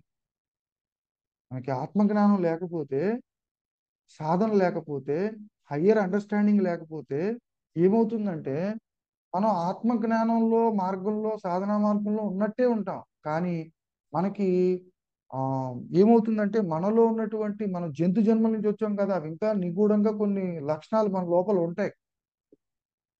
మన పూర్వజన్మ నుంచి తెచ్చుకున్నటువంటి దుష్కర్మల్లోంచి వచ్చినటువంటి దుర్లక్షణాలు మన లోపల ఉంటాయి, ప్రతి ఒక్కరిలోనూ ఉంటాయి. కానీ అవి ఏమవుతాయి, అవి మనకి ఏదైనా కొన్ని సందర్భాల్లో మనకు అవమానం జరిగినప్పుడు, మనల్ని ఎవరైనా తిట్టినప్పుడు, లేకపోతే మన డబ్బులు పోయినప్పుడు అవి మనకు బయటకు వచ్చేస్తాయి అన్నమాట. బయటకు వచ్చేసి ఏం చేస్తాయి? ఆధ్యాత్మిక మార్గం నుంచి మళ్ళీ ప్రాపంచికమైన మార్గం వైపు వెళ్ళిపోయి మళ్ళీ వేరే వెళ్ళిపోతూ ఉంటాం. అలా ఎంతో మంది ఆధ్యాత్మిక మార్గంలోకి వచ్చిన తర్వాత జీవితంలో జరిగే కొన్ని సంఘటనల్ని వాళ్ళు తట్టుకోలేక, అవి ఎందుకు వస్తున్నాయో తెలియక, సరైనటువంటి అవగాహన లేక ఈ మార్గాన్ని వదిలేసి మళ్ళీ వెళ్ళిపోయినోళ్ళు ఉన్నారు. అసతోమ సద్గమయ, అంటే అసత్యం నుంచి సత్యం వైపుకి వచ్చాం. తమసోమ జ్యోతిర్గమయ, మరి ఆ చీకటి వెలుగులోకి వచ్చాం. మళ్ళీ అందులోకి ఎందుకు వెళ్తున్నాం అంటే, మనం ఎన్నో జన్మల్లో చేసుకున్నటువంటి దుష్కర్మలు ఉంటాయి. ఇప్పుడు ఈ స్పిరిచువల్ ఎస్ట్రాలజీ అంటే మా శ్రీకి గారు ఒక ఎగ్జాంపుల్ ఇస్తారు. మీకు ఎట్లా అంటే, మన పూర్వజన్మలో ఎన్నో కర్మలు చేస్తాం కదా, ఆ దుష్కర్మల్లోంచి వచ్చినటువంటి దుర్లక్షణాలు ఉంటాయి. అవన్నీ ఏంటట, సింపుల్ ఎగ్జాంపుల్ చెప్తారు ఆయన. మన వీపుకి కట్టుకున్నటువంటి ఈ గ్యాస్ సిలిండర్లట. ఓకే, ఎగ్జాంపుల్ చెప్తారు. సపోజ్ మనం ఏదో ఫంక్షన్కి వెళ్తాం, వాడెవడో నీ ముఖం, నీ ముఖం చూసుకో అది ఏదో తిట్టాడు, ఏదో కామెంట్ చేశాడు. నువ్వు ఎలా ఉన్నావు తెలుసా, నువ్వు అసహ్యంగా ఉన్నావు ఏదో అంటాడు, ఏదో కామెంట్ చేశాడు.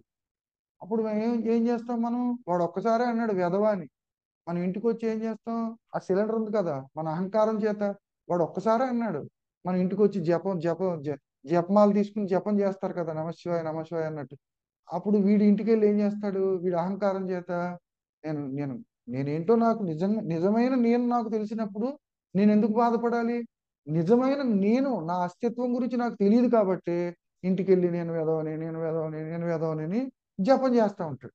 వీడికి నిద్ర పట్టదు. అంటే ఏంటి నిద్ర, వీడు ఏం చేశాడు, నిప్పు ముట్టించి వీడు వెనకాల ఉన్నటువంటి తెచ్చుకున్నాం కదా మన లక్షణాలన్నీ దుర్లక్షణాలు, వాటికి అంటించుకుంటా ఈ డామ్మని పేలితే మనల్ని అంటించేస్తున్నాయి. అవునా కదా?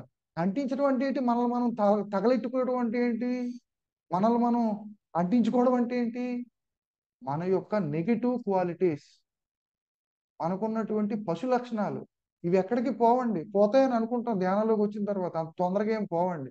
నేను ఎంతో మంది జీవితాలు చూస్తూ ఉంటాం, ఎంతో మంది సాధనలో చూసిన వాళ్ళు ఎంతో మంది చూస్తూ ఉంటాం. అంటే నేను కామెంట్ చేయడం కాదు, ఉన్న విషయం చెప్తున్నాను వాస్తవం.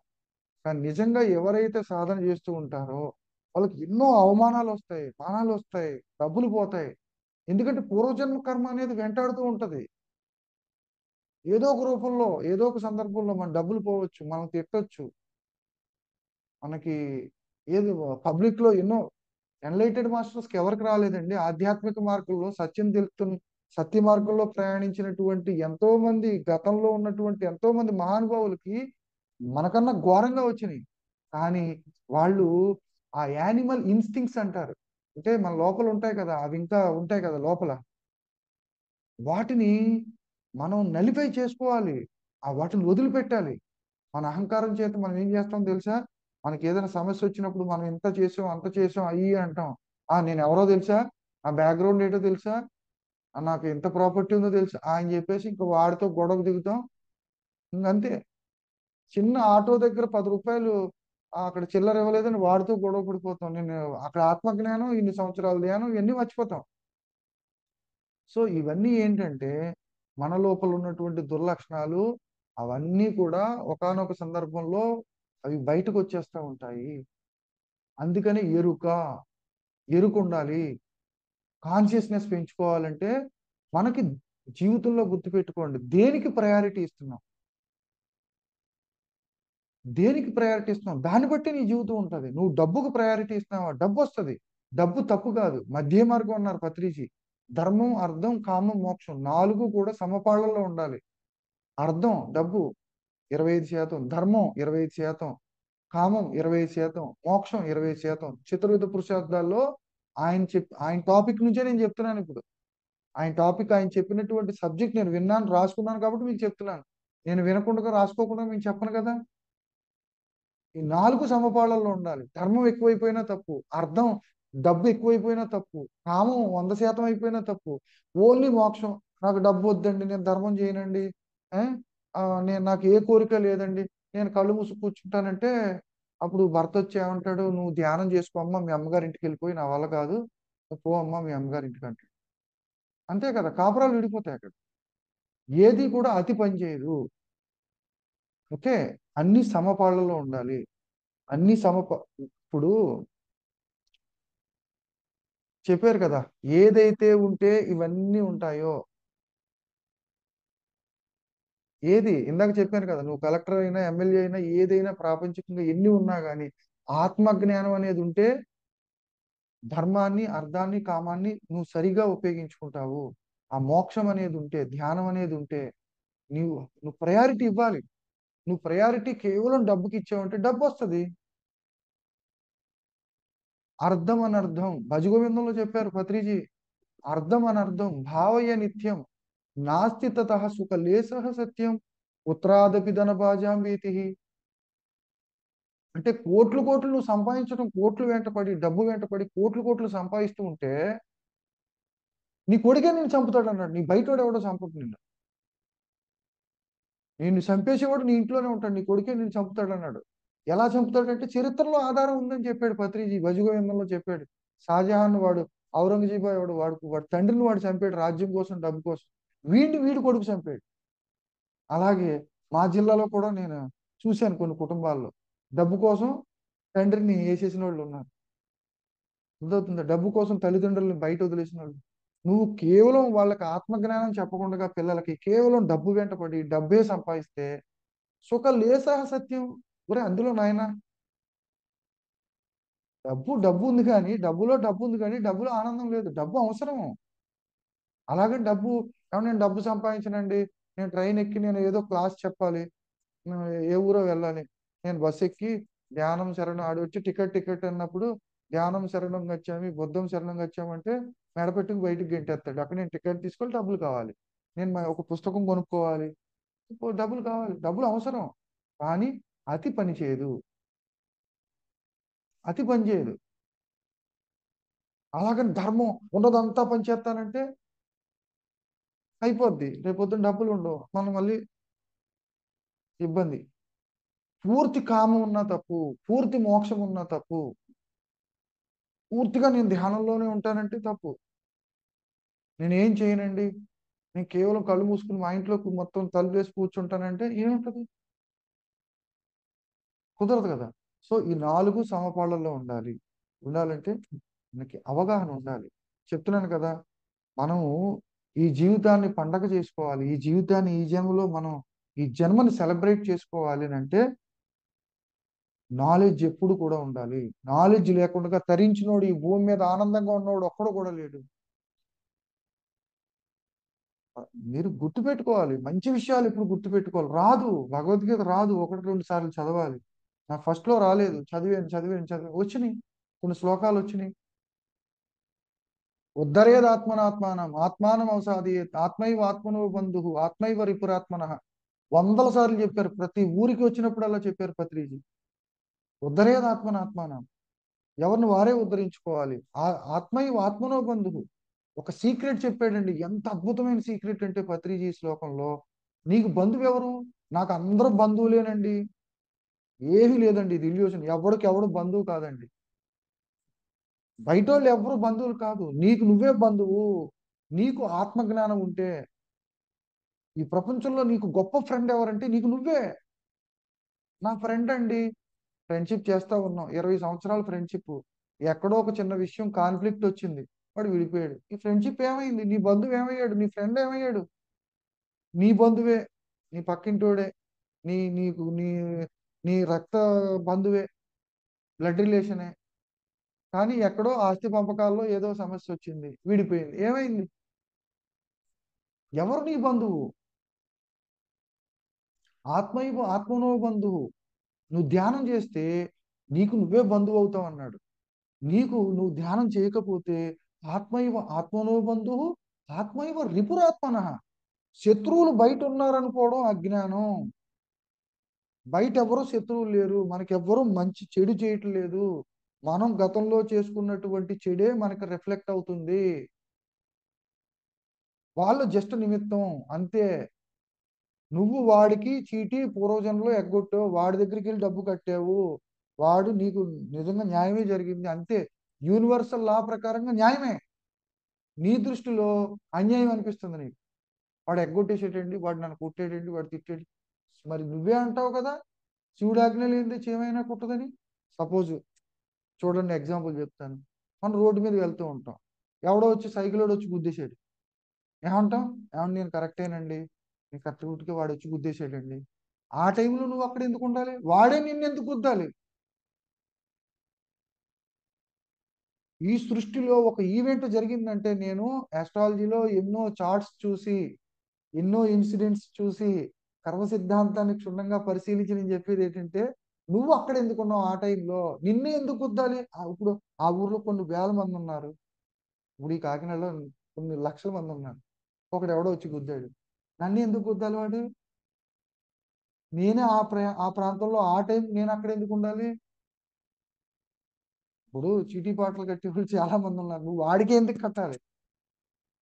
రుణానుబంధ రూపేణ పశుపత్రి సుతాలయ అన్నారు. రుణానుబంధం అంటే ఏంటి?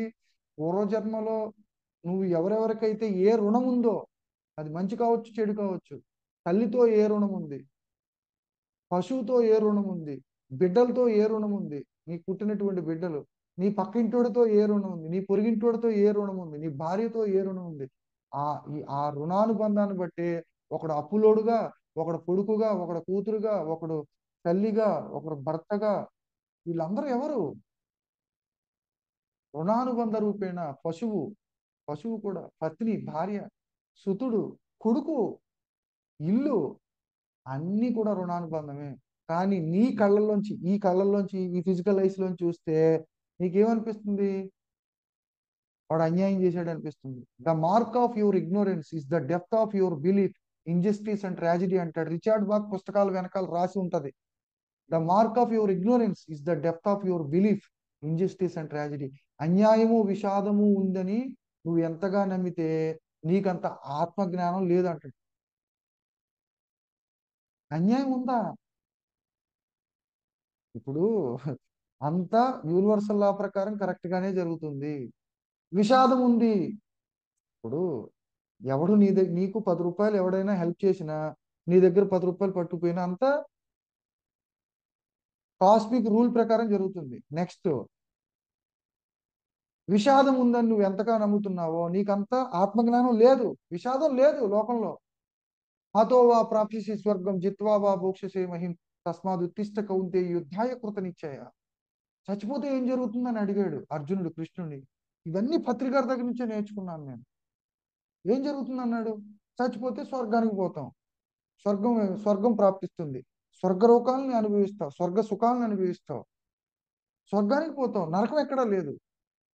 యుద్ధంలో గెలిచావనుకో రాజ్యం నీదవుతుంది. ఈ రెండు లాభాలేనా? యుద్ధంలో గెలిస్తే రాజ్యం నీదవుతుంది, ఒకవేళ యుద్ధంలో మరణిస్తే స్వర్గం నీదవుతుంది. ఈ రెండు లాభాలేనా? ట్రాజిడీ ఎక్కడుంది? విషాదం ఎక్కడుంది? చెప్పండి, విషాదం ఎక్కడుంది? ఎక్కడా లేదు విషాదం. విషాదం ఉందని కూడా అజ్ఞానం. అకార్డింగ్ టు భగవద్గీత ఏం చెప్తుంది? విషాదం అనేది లేదు, చావు అనేది లేదు. నా హన్యతే అన్యమానే శరీరే. శరీరం పోయిన ఆత్మ ఎప్పుడు శాశ్వతంగా ఉంటుంది. ఆత్మ ఎప్పుడు సత్యము, నిత్యము, 3 కాలాల్లో ఉంటుంది, ఎప్పుడుకి ఉంటుంది, అవినాశి. ఇవన్నీ చెప్పినా మనకు అర్థం కాకపోతే ఎలాగా? అందుకే మనం దీనికి ప్రయారిటీ ఇవ్వట్లేదు, భగవద్గీత చదవట్లేదు. పత్రికారు స్పీచ్లు వినకపోతే ఎలాగా తెలుస్తుంది? సో ఆత్మ ఇవ ఆత్మనో బంధువు. ఈ శ్లోకానికి వస్తే ఉద్ధరేది ఆత్మనాత్మానం. మనమే ఉద్ధరించుకోవాలి. ఎక్కడ బంధువులు లేరు, ఎక్కడ శత్రువులు లేరు. నీకు నువ్వు అర్థమైతే నువ్వు ఈ ప్రపంచంలో గొప్ప బంధువు ఎవరు అంటే నీకు నువ్వే. ఒక ధ్యానికి తనకు తానే బంధువు. వీడిని తీసుకెళ్లి అండమాన్ దీవుల్లో వదిలేసినా హాయిగా బతుకుతాడు. ఎందుకని? ఎవరి మీద డిపెండెన్సీ లేదు. ఎవరు ఉన్నా హ్యాపీ, ఎవరు లేకపోయినా హ్యాపీ. నా జీవితంలో ఒక వ్యక్తి నాకు బంధువు అయినా హ్యాపీ, నా నుంచి విడిపోయినా హ్యాపీ. ఎందుకంటే అసలైన ఫ్రెండ్ ఎవరు? నాకు నేనే. ఆత్మైవ రిపురాత్మన. నాకు నేనే శత్రువుని. నాకు నేను అర్థం కాలేనప్పుడు, నేను ధ్యానం చేయకపోతే వాడు వెధవా, వీడి వెధవా, వీడి వేస్ట్, వాడి వేస్ట్, అందరినీ తిట్టుకుంటూ, అందరి మీద కూడా బురద జల్లుతూ, ఆ, నాకు జరిగినటువంటి దుఃఖాలన్నిటికీ కూడా మా నాన్న కారణం, లేకపోతే ఆ దేవుడు కారణం, వీడికి ఇవన్నీ తిట్టుకుంటూ ఉంటాం. అందరూ శత్రువులుగా జీవిస్తూ ఉంటాం. ఎవరు శత్రువు? నీకు ఆత్మజ్ఞానం లేకపోవడం వల్ల అందరూ శత్రువులుగా ఉన్నారు. ఆత్మజ్ఞానం వస్తే నీకు నువ్వు బంధువు. నీకు వేరే జన్మకి నువ్వు కారణం కావు. నువ్వు ఇక్కడతో ఈ జన్మలో నువ్వు చక్కగా నువ్వు ధ్యానం చేస్తావు. ఆత్మైవ ఆత్మనో బంధువు ఆత్మైవ రిపురాత్మన. కాబట్టి చాలా మంది చూడండి, తనతో తాను జీవించడం చేతకాక, ఎవరు లేక, అంటే స్వేచ్ఛ పేరుతో ఇండివిజువల్ గా జీవించాలని చెప్పేసి, ఇప్పుడు మ్యారిటల్ లైఫ్ ఒక్కటి సరిగ్గా లేదు. నేను చూస్తున్నాను కదా. స్వేచ్ఛ, ఇండిపెండెంట్ గా జీవించాలి. ఇప్పుడు ఇదివరకు చక్కగా ఉమ్మడి కుటుంబాలు ఉండేవి, అందులో కౌన్సిలింగ్ ఇచ్చేవాళ్ళు ఉండేవారు, అందులో భాగవతం చెప్పేవాళ్ళు ఉండేవారు, పెద్ద పెద్ద పెద్ద తల్లులు, నాయనమ్మలు, ఆయ ఉండేవారు కదా, అమ్మమ్మలు. భాగవతం చెప్పేవారు, భారతం చెప్పేవారు, ఆత్మజ్ఞానం చెప్పేవారు ఏదో ఒక రూపంలో. కానీ లేక స్వేచ్ఛ పేరుతో ఇండిపెండెంట్ గా జీవించాలి అని చెప్పేసి, ఏదైనా ఒక చిన్నది కాలితే చాలు, ఎవరికో ఏదో ఈగో వస్తే చాలు, నీ పని నువ్వు చూసుకో, నా పని నేను చూసుకుంటాను అని ఇండిపెండెంట్ గా జీవించడం మొదలు పెడుతున్నారు.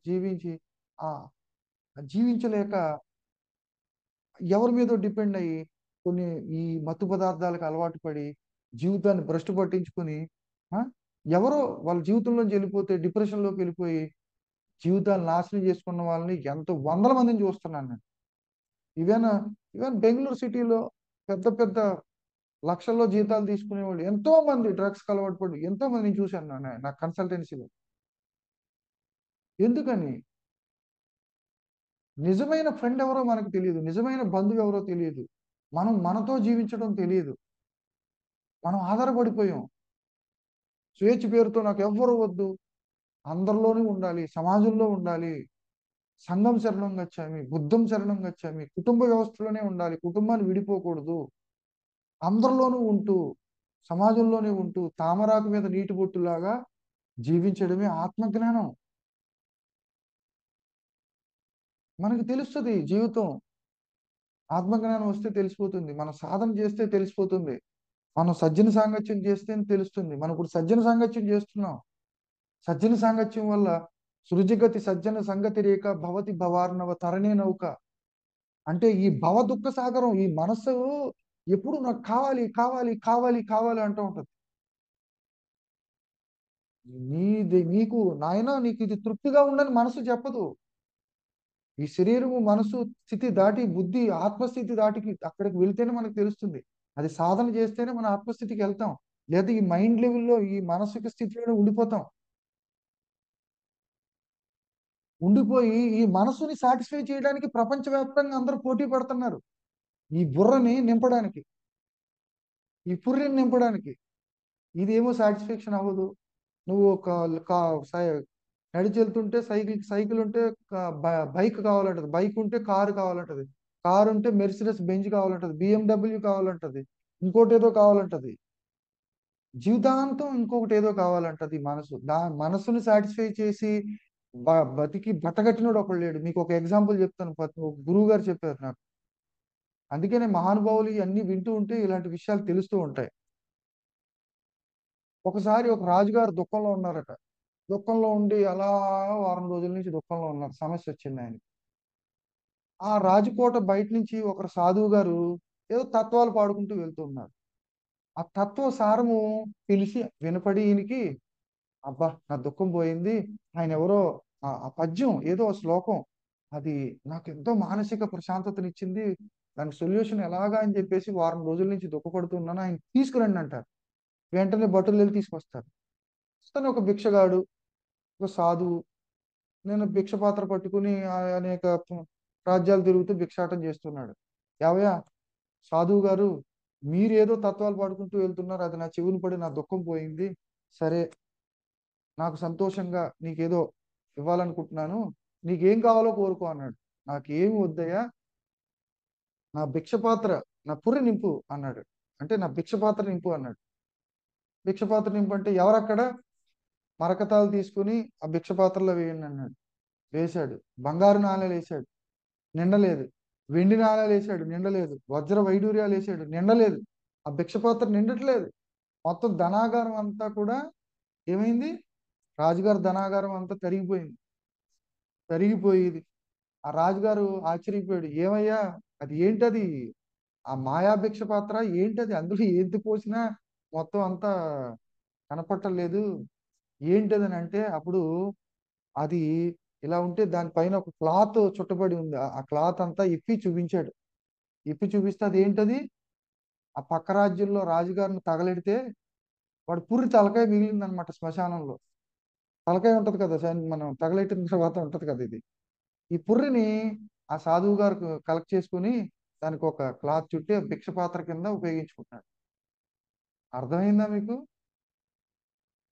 ఈ తల ఈ తలని ఈ ఈ కపాలాన్ని భిక్ష పాత్ర కింద ఉపయోగించుకుంటున్నాడు. అందులో ఏం వేశాడు? ఏ వేసినా కానీ ఏమంటది ఇది, నువ్వు లలితా జ్యువెలరీకి వెళ్ళినా లేకపోతే ఇంకో జ్యువెలరీకి వెళ్ళినా ఎన్ని వడ్డానాలు ఎన్ని బంగారం ఎన్ని కొన్నా, నువ్వు మెర్సిడెస్ బెంజ్ అయినా 10 ఎకరాలు ఉన్నా, నువ్వు ఇంకొక ఈ అంతస్తు మీద అంతస్తు కట్టినా నాకు ఇంకా కావాలి కావాలంటది. ఈ మనసుని సాటిస్ఫై చేసి జీవితంలో సుఖపడ్డాడు ఒక్కడు కూడా లేడు, భిక్షగాడిగానే ఉండిపోయాడు. కాబట్టి గుర్తుపెట్టుకోవాల్సింది ఏంటంటే మనసును ఎప్పటికీ కూడా సాటిస్ఫై చేయలేము, ఎప్పుడు కావాలి అంటది, లేనిది కావాలి అంటది, అది వచ్చిన తర్వాత ఏమంటది, ఇంకొకటి ఏదో కావాలంటది. మళ్ళీ అది తెచ్చుకుంటే నువ్వు ఇది తెచ్చుకుంటే నువ్వు బాగుంటావు, నువ్వు సుఖపడతావు అని చెప్తుంది. అబ్బా ఏదో ఒక విధంగా ఈఎంఐలు కట్టి ఐఫోన్ కొనుక్కున్నాం లేదా ఇంకోటి ఏదో కొనుక్కున్నాం తెచ్చుకున్నాం, అబ్బా హ్యాపీగా ఉన్నాం. మళ్ళీ ఇంకోటి ఏదో అంటది. నువ్వు జీవితాంతం దీన్ని సాటిస్ఫై, నువ్వు ఎప్పటికీ ఎండ్లెస్ ఇది. కాబట్టి ఈ మనసును పెట్టుకుని జీవిద్దాం అనుకుంటే కుక్క తోక పెట్టుకుని గోదావరి ఎదినట్టే, నువ్వు మునిగిపోతావు, నువ్వు ఎప్పటికీ ఆనందంగా ఉండలేవు. నాకు అర్థమైపోయింది పత్రికారి స్పీచెస్ లోంచి బుద్ధుడు టీచింగ్స్ లోకి. అందుకని ఏమన్నాడు బుద్ధుడు, తృప్తి పరమం ధనం. పరమ ధనవంతుడు ఎవడు? తృప్తిగా ఉన్నవాడు. నిర్వాణమే పరమ సుఖం. నిర్వాణమే పరమ సుఖం అంటే ఎప్పుడైతే మనం ధ్యానంలో మనం ఆత్మలో లీనమై ఉంటామో పరమ సుఖం, పరమ సుఖాన్ని అనుభవిస్తాం. ఇప్పుడు నేను ఇదే కాకినాడలో ఇంకొక 3 నిమిషాలు ఉంది, ఇక్కడికి వెళ్తుంటే ఒక ఆటోలో వెళ్తూ ఉన్నాను. ఒక పెద్ద ఆయన, ఒక 70 సంవత్సరాలు ఉంటాయి. ఆయనకి వెంటనే ఈ పాంప్లెట్ ఇలాగ ఇచ్చి, ఏమండి పలానా సెంటర్, మా సెంటర్ ఉంది ధ్యాన కేంద్రం, అక్కడికి వచ్చి ధ్యానం చేయండి, మనసు హాయిగా ఉంటుంది, ప్రశాంతంగా ఉంటుంది, ఆరోగ్యంగా ఉంటుంది. ఆయన నెక్స్ట్ స్టాప్ లో దిగిపోతాడు 2 నిమిషాల్లో. అంటే పాంప్లెట్ తీసుకుని ఆయన అన్నాడు, I'm also meditator from childhood అన్నాడు. నేను చిన్నప్పటి నుంచి ధ్యానం చేస్తున్నాను, ఐఎమ్ హ్యాపీ అన్నాడు. నీకు ఒక జోక్ చెప్పమంటావా నాయన అన్నాడు. చెప్పండి గురువు గారు అన్నాను. మరి మనకి ఈ జూమ్ సెషన్ లో ఉన్న వాళ్ళకి చాలా మంది ఏసీ ఉంటుంది, ఎయిర్ కండిషనర్ ఇంట్లో ఏసీ. ఆయన అన్నాడు, మా గురువు గారు అంటూ ఉండేవారు నాయన, ఎయిర్ కండిషనర్ ఉన్నంత మాత్రం నిద్ర పట్టదు, మైండ్ కండిషన్ ఉండాలని. అర్థమైందండి? మనకి ఎయిర్ కండిషనర్ ఉంటుంది, రూ. 1,00,000 మంచం ఉంటుంది, ఉండడం తప్పు కాదు, అన్నీ ఉంటాయి. కానీ మైండ్ కండిషన్ లేకపోతే, మైండ్ లో అసంతృప్తి ఉంటే, అజ్ఞానం ఉంటే, ఆత్మజ్ఞానం లేకపోతే, నీకు ఎన్ని బెడ్ కంఫర్ట్ ఎంత ఏసీ డీసీ అన్నీ ఉన్నా ఏడుస్తూ వెళ్తాం. అందుకనే నిర్వాణమే పరమ సుఖం. పరమ సుఖాన్ని ఇచ్చేది ఏంటి? ఇవన్నీ వదులుకోమని కాదు. నువ్వు ఎప్పుడైతే సాధన చేస్తావో, నీ లోపల నువ్వు ప్రయాణం చేస్తావో, సాధన చేస్తావో, నిన్ను నువ్వు తెలుసుకుంటావో, నీ లోపాలని నువ్వు, అవి సహజంగానే వెళ్ళిపోతాయి నీ లోపల నుంచి. నువ్వు సాధన ఎప్పుడూ కూడా ఆ ఆ తల్లి కోతిని, పిల్ల కోతి ఎలాగైతే పట్టుకుని వదలదో, ఎన్ని కొమ్మల మీదకి గంతులేస్తున్నా మనం ఎప్పుడు కూడా ఆ మహాత్ములు చెప్పినటువంటి విషయాలు, పుస్తకాలు, సాధన పట్టుకుని ఉండాలి. కుదరకపోతే ఇంకంతే మన జీవితం. కాబట్టి మనం ఎప్పుడు కూడా ఆరోగ్యమే మహాభాగ్యము, తృప్తి పరమం ధనం, నిర్వాణమే పరమ సుఖం, ఇలాంటి విషయాలు ఎన్నో ఎన్నెన్నో ఉన్నాయి, చెప్పుకుంటే ఒక రోజంతా చెప్పొచ్చు.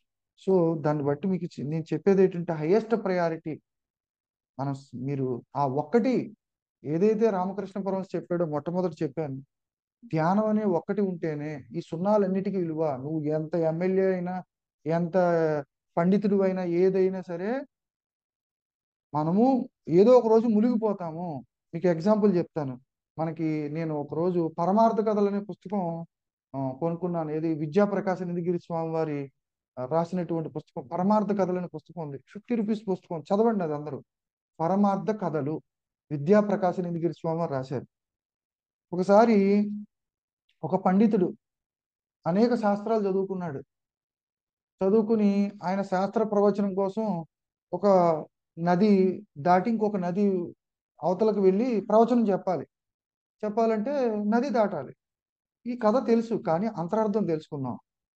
నది దాటాలంటే ఒక చిన్న తెప్ప ఉంటే వాడిని అడిగాడు, నాయనా నేను పండితుణ్ణి, అవతలకి వెళ్ళి నేను నా పాండిత్యం చెప్పాలి, నన్ను నీకు బెస్తవాడిని అడిగాడు, ఏదో ఇస్తాను, రండి గురువు గారు అన్నాడు. ఎక్కాడు. ఎక్కిన తర్వాత అన్నాడంట, కొంత దూరం వెళ్ళిన తర్వాత, ఆ వాతావరణం కూడా బాగాలేదు, అడుగుతున్నాడు, ఏవయ్యా నీకు మీమాంసా శాస్త్రం తెలుసా అన్నాడు. ఏమన్నాడు, మీమాంసా శాస్త్రం తెలుసా అంటే ఆ జాలర్వాడు అన్నాడు, మా మాంసం గురించి తెలుసు కానీ మీ మాంసం గురించి మాకేం తెలుసండి అన్నాడు. ఒరే అయితే నీ జీవితం 25% వేస్ట్ రా, శాస్త్రం తెలియదా మీమాంస అన్నాడు. సరే గురువు గారు అన్నాడు. కొంత దూరం తర్వాత వ్యాకరణ శాస్త్రం తెలుసా అన్నాడట. తెలియదు గురువు గారు అన్నాడట. సరే మీమాంస తెలియకపోవడం వల్ల పాతికి, వ్యాకరణం తెలియకపోవడం వల్ల ఒక పాతికి, టోటల్గా 50% నీ జీవితం వేస్ట్ అయిపోయిందిరా అన్నాడట. అప్పటికే తుఫాన్ రేజ్ అయింది, కెరటాలు గట్టిగా వస్తా ఉన్నాయి. ఆ తొందరగా పోని అంటూ తొందరగా పోనిస్తూ ఉన్నాడు. కొంత దూరం వెళ్ళిన తర్వాత ఆ ఏవయ్యా నీకు సంగీత శాస్త్రం నీకేమన్నా వచ్చా అన్నాడు. అంతే రాదండి గురువు గారు అన్నాడు. అయితే ఇంకో 25% నీ జీవితం వృధా అయిపోయిందిరా, వేస్ట్ అన్నాడు. మీమాంస తెలియకపోవడం వల్ల పాతికి, వ్యాకరణం తెలియకపోవడం వల్ల పాతికి, సంగీతం తెలియకపోవడం వల్ల పాతికి, టోటల్గా 70% వేస్ట్ అయిపోయింది. అలా వెళ్తూ వెళ్తూ ఉంటే తుఫాన్ వచ్చేస్తుంది, కెరటాలు వచ్చేస్తా ఉన్నాయి. ఇంక ఈ బోట్ వెళ్దాని నిర్ధారణ అయిపోయింది అవతల ఒడ్డుకి. అప్పుడు ఈ జాలర్ అడిగాడట, గురుగారు ఇన్ని శాస్త్రాలు మీకు తెలుసు కదా, మీకు ఈత శాస్త్రం తెలుసా అన్నాడట. తెలియదు అన్నాడట. మీ జీవితం 100% పోయింది గురువుగారు, మీ ఇష్టం, నా దారి నేను వెళ్ళిపోతున్నా, నాకు ఒకే ఒక్క శాస్త్రం తెలుసు, అది కూడా ఈత కొట్టడం, నేను ఒడ్డుకి వెళ్ళిపోతున్నాను, మీకు నమస్కారం అని చెప్పేసి వాడు దూకేసి ఈత కొట్టుకుంటా వాడు సేఫ్ అయిపోయాడు. ఈయన మునిగిపోయి చచ్చిపోయాడు పండితుడు. అంటే ఈ కథల రూపంలో విన్నాం మనం, కానీ దీని అర్థం ఏంటి? ఇప్పుడు మనకి ఎన్ని శాస్త్రాలు తెలిసినా, అనేక శాస్త్రాలు తెలిసి ఉండొచ్చు, కానీ ఎప్పుడూ నీటిలో జీవించేవాడికి ఉదయం లేస్తే ఆ జాలర వాడికి ఎన్ని శాస్త్రాలు వచ్చినా రాకపోయినా, వ్యాకరణం వచ్చినా రాకపోయినా, మీమాంస వచ్చినా రాకపోయినా, ఏ విద్య తెలిసి ఉండాలి? ఈత విద్య వచ్చి ఉండాలి. ఎందుకని? ఏదో ఒక రోజు ఖచ్చితంగా తుఫాను వస్తుంది, రాదా? తుఫాను ఏదో ఒక రోజు వస్తుంది. ఏదో ఒక రోజు ఆ తుఫాన్ వచ్చిందంటే వాడు మునిగిపోయి చచ్చిపోతాం. కాబట్టి ఖచ్చితంగా ఏది వచ్చినా రాకపోయినా ఈత విద్య వచ్చి ఉండాలి. అలాగే ఇది కూడా, ఈ సంసారం అనేది ఒక సాగరం అన్నారు. మనం ఎక్కడున్నాం? ఒక సాగరంలో ఉన్నాం. సంసారం అనేది ఒక సాగరం. ఇందులో కూడా ఏదో ఒక రోజు తుఫాన్ వస్తుంది. తుఫాన్ అంటే ఏంటి? మరణం వస్తుంది, అవమానం వస్తుంది, మన ఇంట్లో ఉన్న మనుషులు చనిపోతారు, మనం ఎంతగానో ప్రేమించినటువంటి ఆత్మీయులు మనకు దూరం అవుతారు, మనల్ని ఇష్టపడిన వాళ్ళు వెళ్ళిపోతారు, లేదా మనం కొన్నటువంటి షేర్ మార్కెట్ పడిపోతే, ఆ, లేకపోతే ఇంకోటి ఏదో జరుగుద్ది, డిజాస్టర్ జరుగుతుంది. అప్పుడు ఆత్మజ్ఞానం అనే విద్య లేదనుకోండి, ఏమవుతాం మనం? మునిగిపోతాం, మునిగిపోయి చచ్చిపోతాం.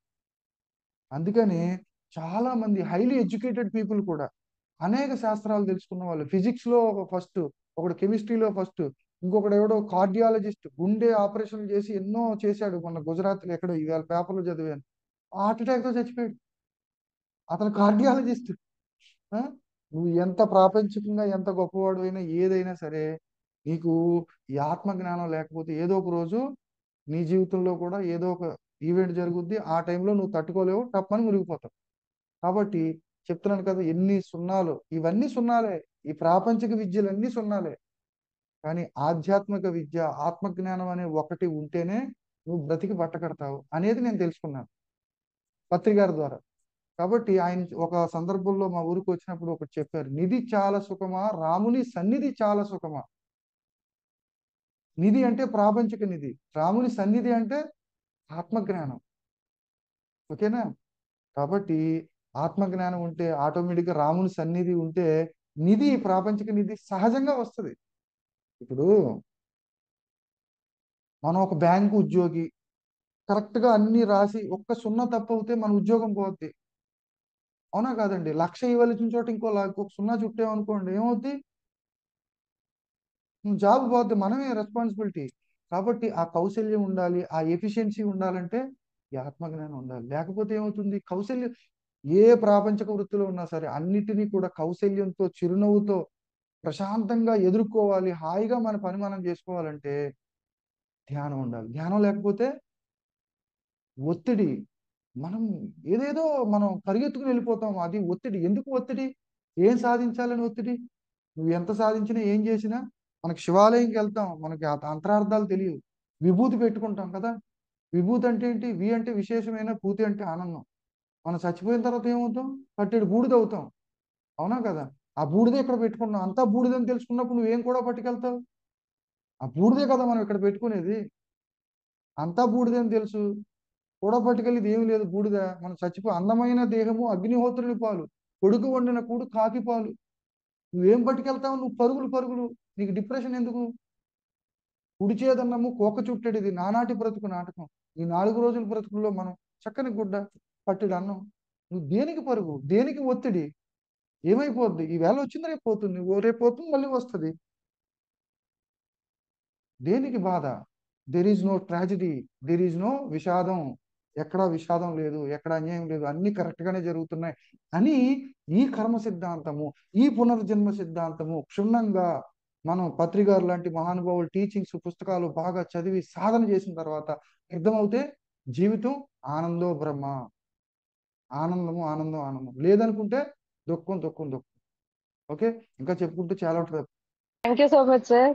అంటే ఆ, ప్రాక్టికల్ గా ప్రతి ఒక్కరికి ఏంటి అని అంటే సైంటిఫిక్ రీజన్స్ అనేది ప్రతి దానికి కావాలి కదా సార్. ఆ ఉమ్, సైంటిఫిక్ రీజన్ తో అంటే మామూలుగా కర్మ సిద్ధాంతం అని ఇప్పటి వరకు థియరిటికల్ గా పత్రి సార్ చెప్పినవి అంతా జ్ఞానంగా తెలుసుకొని మాట్లాడుకుంటూ ఉన్నాం సార్. కానీ అది కూడా రిలేటెడ్ టు ఆస్ట్రాలజీ అని చెప్పని ఎవరు ఏది వచ్చి కల్పించే వాళ్ళు కాదు. మనం బ్యాంక్ లో ఎట్లయితే ఒక ఎఫ్డిగా వేసుంటే అసలు ప్లస్ వడ్డీ అనేది ఎలా అయితే వస్తుందో అలానే గత జన్మ ఒక బాకీ, దాంతో పాటు వడ్డీ కలుపుకొని వస్తుంది. అదే మనం ఇప్పుడు అనుభవిస్తున్నాం అని చెప్పని చాలా క్లియర్ గా చెప్పారు సార్.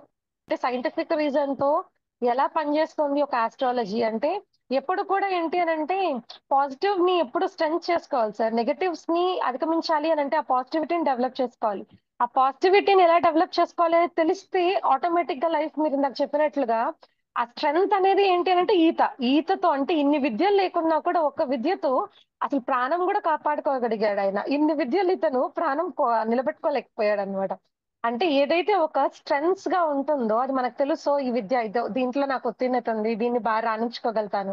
ఆ స్ట్రెంగ్త్ మనం ఐడెంటిఫై చేసినట్లు మీరు నాకు చెప్పినట్లు ఆస్ట్రాలజీలో స్ట్రెంగ్త్ వీక్నెస్ తెలిసినప్పుడు ఆ స్ట్రెంగ్స్ ని ఎప్పుడు కూడా ఆంప్లిఫై చేసుకుంటూ గొప్పగా కానీ తీర్చిదిద్దుకోగలిగితే దుఃఖం అనేది రాదు సార్.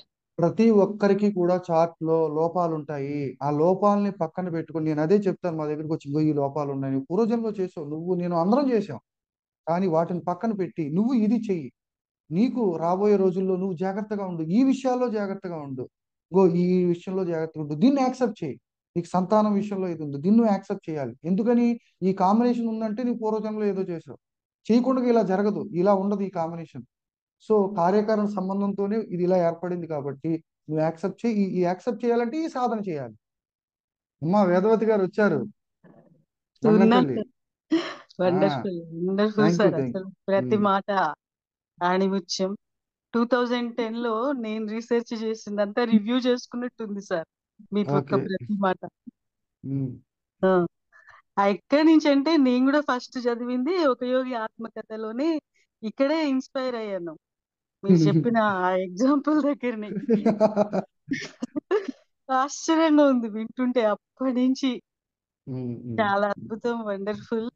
ఉమ్, అసలు ఉమ్. ఒక్క మాట ఎన్ని ఓకే. లక్షలు పెట్టినా దానికి కంపెన్సేట్ కాదు, సరిపోదు అసలు. Um. Wonderful wonderful. Thank you thank you. ఇదంతా పత్రికారేనండి, పత్రికారు స్పీచెస్ అన్ని.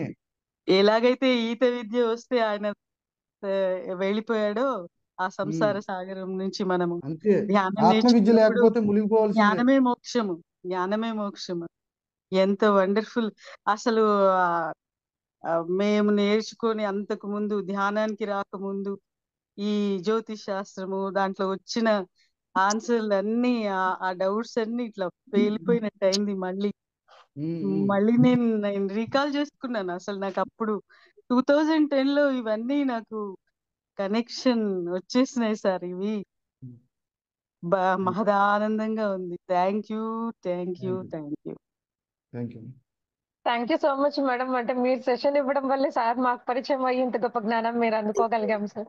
మేడం మీకు special thanks madam. Thank you so much madam. మాట్లాడండి మేడం. చాలా సూపర్, అద్భుతంగా ఉంది క్లాసు. నమస్తే అండి. థ్యాంక్ యూ అమ్మా. నేను ప్రమీల, గుడివాడ. ఓ సంతోషం మేడం, సంతోషం. భగవద్గీత సూపర్. ప్రమీల గారు తెలుసు, ఇదివరకు ఎక్కడ ఆ, పరిచయం. ఓకే. ఆ మేడం చెప్పండి, ఈసారి చెప్తే కొట్టిన పిండే భగవద్గీత. సూపర్. థ్యాంక్ ఆ యూ. కొట్టిన పిండినన్నా జల్లించుకోవాలి, కానీ ఈ భగవద్గీత మీరు చెప్తే అసలు ఇంకా అవసరంలా. Thank you. Thank you sir. Thank you, thank you. Thank you madam. ఇంకా ఎవరైనా? Thank you madam. Thank you sir. Thank you madam. Krupavathi అంటే అన్మ్యూట్ చేసుకోండి. నమస్తే సార్. నమస్తే అమ్మా. నమస్తే నమస్తే. కానీ అవునమ్మా. ఫస్ట్ టైం అంటే ఎంత సబ్జెక్ట్ మీ దగ్గర నుంచి వినడం ఫస్ట్ టైం సార్. చాలా ఓకే. బాగుంది, అద్భుతంగానే. అంటే ఆ. ఎన్ని విషయాలు మీరు మొత్తం అంటే ఏ టు జెడ్ క్లారిఫై చేశారు అందరికి. ఎందుకంటే ఉమ్, జ్యోతిష శాస్త్రం మీద చాలా మంది ఇప్పుడు ఎక్కువ మంది అదే పడిపోతున్నారండి. అందులో యూట్యూబ్ ఉమ్. లో ఎక్కువ ఏంటంటే ఈ రాత్రికి రాత్రి ధనవంతులు అయిపోతారు, మీ జాతకాన్ని మారిపోతాయి, ఇది అవన్నీ చేయండి ఉట్టివి. అని. ఈ శాస్త్రం ఎందుకు ఇచ్చారంటే మనల్ని మనం తెలుసుకుని, మన బలహీనతలు మనం తెలుసుకుని, వాటిని పోగొట్టుకుని, మనం ఆత్మ పరిణామ క్రమంలో మనం ఏ స్థితిలో ఉన్నామో, మనం ఇంకా ఎవల్యూట్ అవ్వడానికి ఏ సాధన చేస్తే అవుతాము ఏంటి అనేది ఈ ఇది ఉపయోగపడుతుంది. దీన్ని మిస్యూజ్ చేస్తున్నారు, మనం ఏం చేయలేము, ఎవరి కర్మ వాళ్ళది. అదే సార్, అదే ఇప్పుడు మీరు చెప్పారు చూడు, జ్యోతిష్ కరెక్టే ఉంది. అంటే జాతకరీత్యా ప్రభావాలు ఉంటాయి, అంటే కర్మఫల సిద్ధాంతం ఉంటుంది కదా, ఇప్పుడు అది కత్తిని కరెక్టే. కత్తిని వెజిటేబుల్స్ కట్ చేయడానికి ఒకడు ఉపయోగిస్తాడు, ఇంకొకడేమో ఇంకొకడు హత్య పొడుస్తాడు. చేయడానికి. అంతే, మనం ఏం చేయలేము. అది కానీ ఉమ్. బాగా క్లారిటీ ఇచ్చారు. అంటే ఇప్పుడు చాలా మంది దేవాలయాలకు వెళ్తారు, ఆ పూజ చేసిన తర్వాత ఇంటికి వచ్చి స్నానాలు చేస్తారు. అంటే నవగ్రహాల చుట్టూ ధ్యానం ప్రదక్షిణ చేస్తారు, పూజ చేస్తారు, మన ఇంటికి వచ్చి స్నానం చేస్తారు. చెయ్యకపోతే ఇది అయిపోద్దని, అంటే ఇంత మూఢనమ్మకాలు. శనివారం పూట అంతా సోమవారం. భయాలతో బ్రతుకుతున్నారు. ఇప్పుడు ఇందాక చెప్పాను కదా, విభూతి పెట్టుకున్నవాడు ఏడొచ్చా? అంతా ఉమ్, భూతం తెలుసుకున్నవాడికి ఏడుపు ఎక్కడిది? విభూతి ఎందుకు పెట్టుకుంటాడు వీడికి తెలియదు, ఎవడో చెప్పడు. అవును సార్, అవును. విభూతి పెట్టుకున్నవాడు విశేషమైన ఆనందంలో బ్రహ్మానందంలో ఉంటాడు. శివుడు విభూతి పెట్టుకుని ధ్యానంలో ఉంటాడు. ఎలా ఉన్నాడు లోపల ఆయన? ఆ, శివుడు ఎలా ఉన్నాడు లోపల? అరే నేను ఆనందంలో ఉన్నానని ఆయన చెప్పట్లేదు. విభూతి ద్వారా తెలుసుకోవాలి మనం. విభూతి అంటే విశేషమైన ఆనందం. ఉమ్, విభూతి అంటే ఏంటి? ఆనందానికి చిహ్నం అది. ఉమ్, విభూతి పెట్టుకుంటాడు, ఏడుస్తాడు. అంతరార్థం తెలియక ఏడుపులో. కాబట్టి మనము మన పెద్దలు పెట్టిన వాటిలో అంతరార్థాలు ఉన్నాయి, తెలుసుకోవాలి. గుడికి వెళ్ళొచ్చు, కానీ అంతరార్థం తెలుసుకుని అంతే. అందుకనే తెలిస్తే మోక్షం, తెలియకపోతే బంధం. అదే అదే. ఇప్పుడు మనం ఎక్కడికి కడతాల్లో కూడా శివుడి విగ్రహం పెట్టాము. మన స్ఫూర్తి ఆయన చూడగానే ధ్యానం గుర్తు రావాలి మనకి. అక్కడ పూజలు చేయట్లే కదా, నిజమే కదా. ఆ చంద్రుని చూడగానే కాస్మిక్ ఎనర్జీ అమ్మవారు గుర్తు రావాలి. అమ్మవారిని గుర్తు రాగానే శక్తిని మన లోపలికి తీసుకోవాలనుకోవాలి తప్ప అమ్మవారిని ఎప్పుడు అది పెట్టి ఇది పెట్టి ఏం కాదు. ఆ అమ్మవారు అనేది ప్రకృతి శక్తి. ఆ ప్రకృతి శక్తిని మన లోపలికి తీసుకోవాలంటే ఎలా వస్తుంది? మెడిటేషన్. అవును సార్, అవును. Okay madam. అద్భుతంగా చెప్పారు, సూపర్ గా. అంటే అన్ని మొత్తం అన్ని కవర్ చేశారు సార్. అదే sir, thank you very much. Thank you. Thank you madam. Bhagyalakshmi madam unmute చేసుకున్నారు, మాట్లాడండి మేడం. నమస్తే సార్. నమస్తే నమస్తే అండి. అండి. ఎక్కడి నుంచి? చాలా బాగా చెప్పారు. నేను యుఎస్ నుంచి మాట్లాడుతున్నానండి. సంతోషం అమ్మా. ఎస్ చాలా బాగా గ్రహాల గురించి కానీ భగవద్గీత ఎంతో నాలెడ్జ్ తీసుకున్నాం సార్. చాలా సంతోషం అండి. Thank you. చాలా థ్యాంక్ యూ సార్. ఆత్మ ప్రణామాలు. Thank you Bhagyalakshmi. Thank you sir. Thank you madam. Masters ఇంకెవరైనా సార్తో మాట్లాడాలనుకుంటే దయచేసి హ్యాండ్ రైజ్ చేయండి మాస్టర్స్. లేదంటే అన్మ్యూట్ చేసుకోండి, అందరికి అన్మ్యూట్ ఇచ్చిందాను మాస్టర్స్. రమణ గారు థ్యాంక్స్ అండి, చాలా బాగా నమస్తే అండి. చెప్పారు. నమస్తే అండి. అర్థమైపోయింది మీ వాయిస్ ని బట్టి. వైజాగ్ వైజాగ్ మీ వచ్చారు పిరమిడ్ లో కదా. మీ పిరమిడ్ లో క్లాస్ చెప్పుకున్నాం. క్లాస్ చెప్పారు, ఆస్ట్రాలజీ చెప్పారు. అవును. హ్యాపీ. అప్పటికిప్పుడు చాలా ఇంప్రూవ్ అయ్యా. బాగా చెప్తున్నారు సార్ మీ క్లాసు, చాలా ఓకే బాగుంది. ఓకే సంతోషం. థ్యాంక్స్ అండి. Thank you. Thank you madam. బాగా గుర్తు చేసుకున్నాం. థ్యాంక్ యూ బాగా థ్యాంక్స్ అండి. Thank you madam. ఇలాంటి సత్యవేణి వాళ్ళు మేడం. మాటలతో ఆపకూడదు నాన్న. మొత్తం అంతా భగవద్గీత అంతా మాలాటలు పూర్తిగా తెలియజేస్తారు. మా సిస్టర్ వేణు గారు వచ్చారు. Thank you. కాకినాడ నుంచి రమణ పుణ్యం అనేసి అందరం జూమ్ లో కలుసుకున్నాం. నిజంగా రమణ పంపించారు, లింక్ పంపించారు నాకు.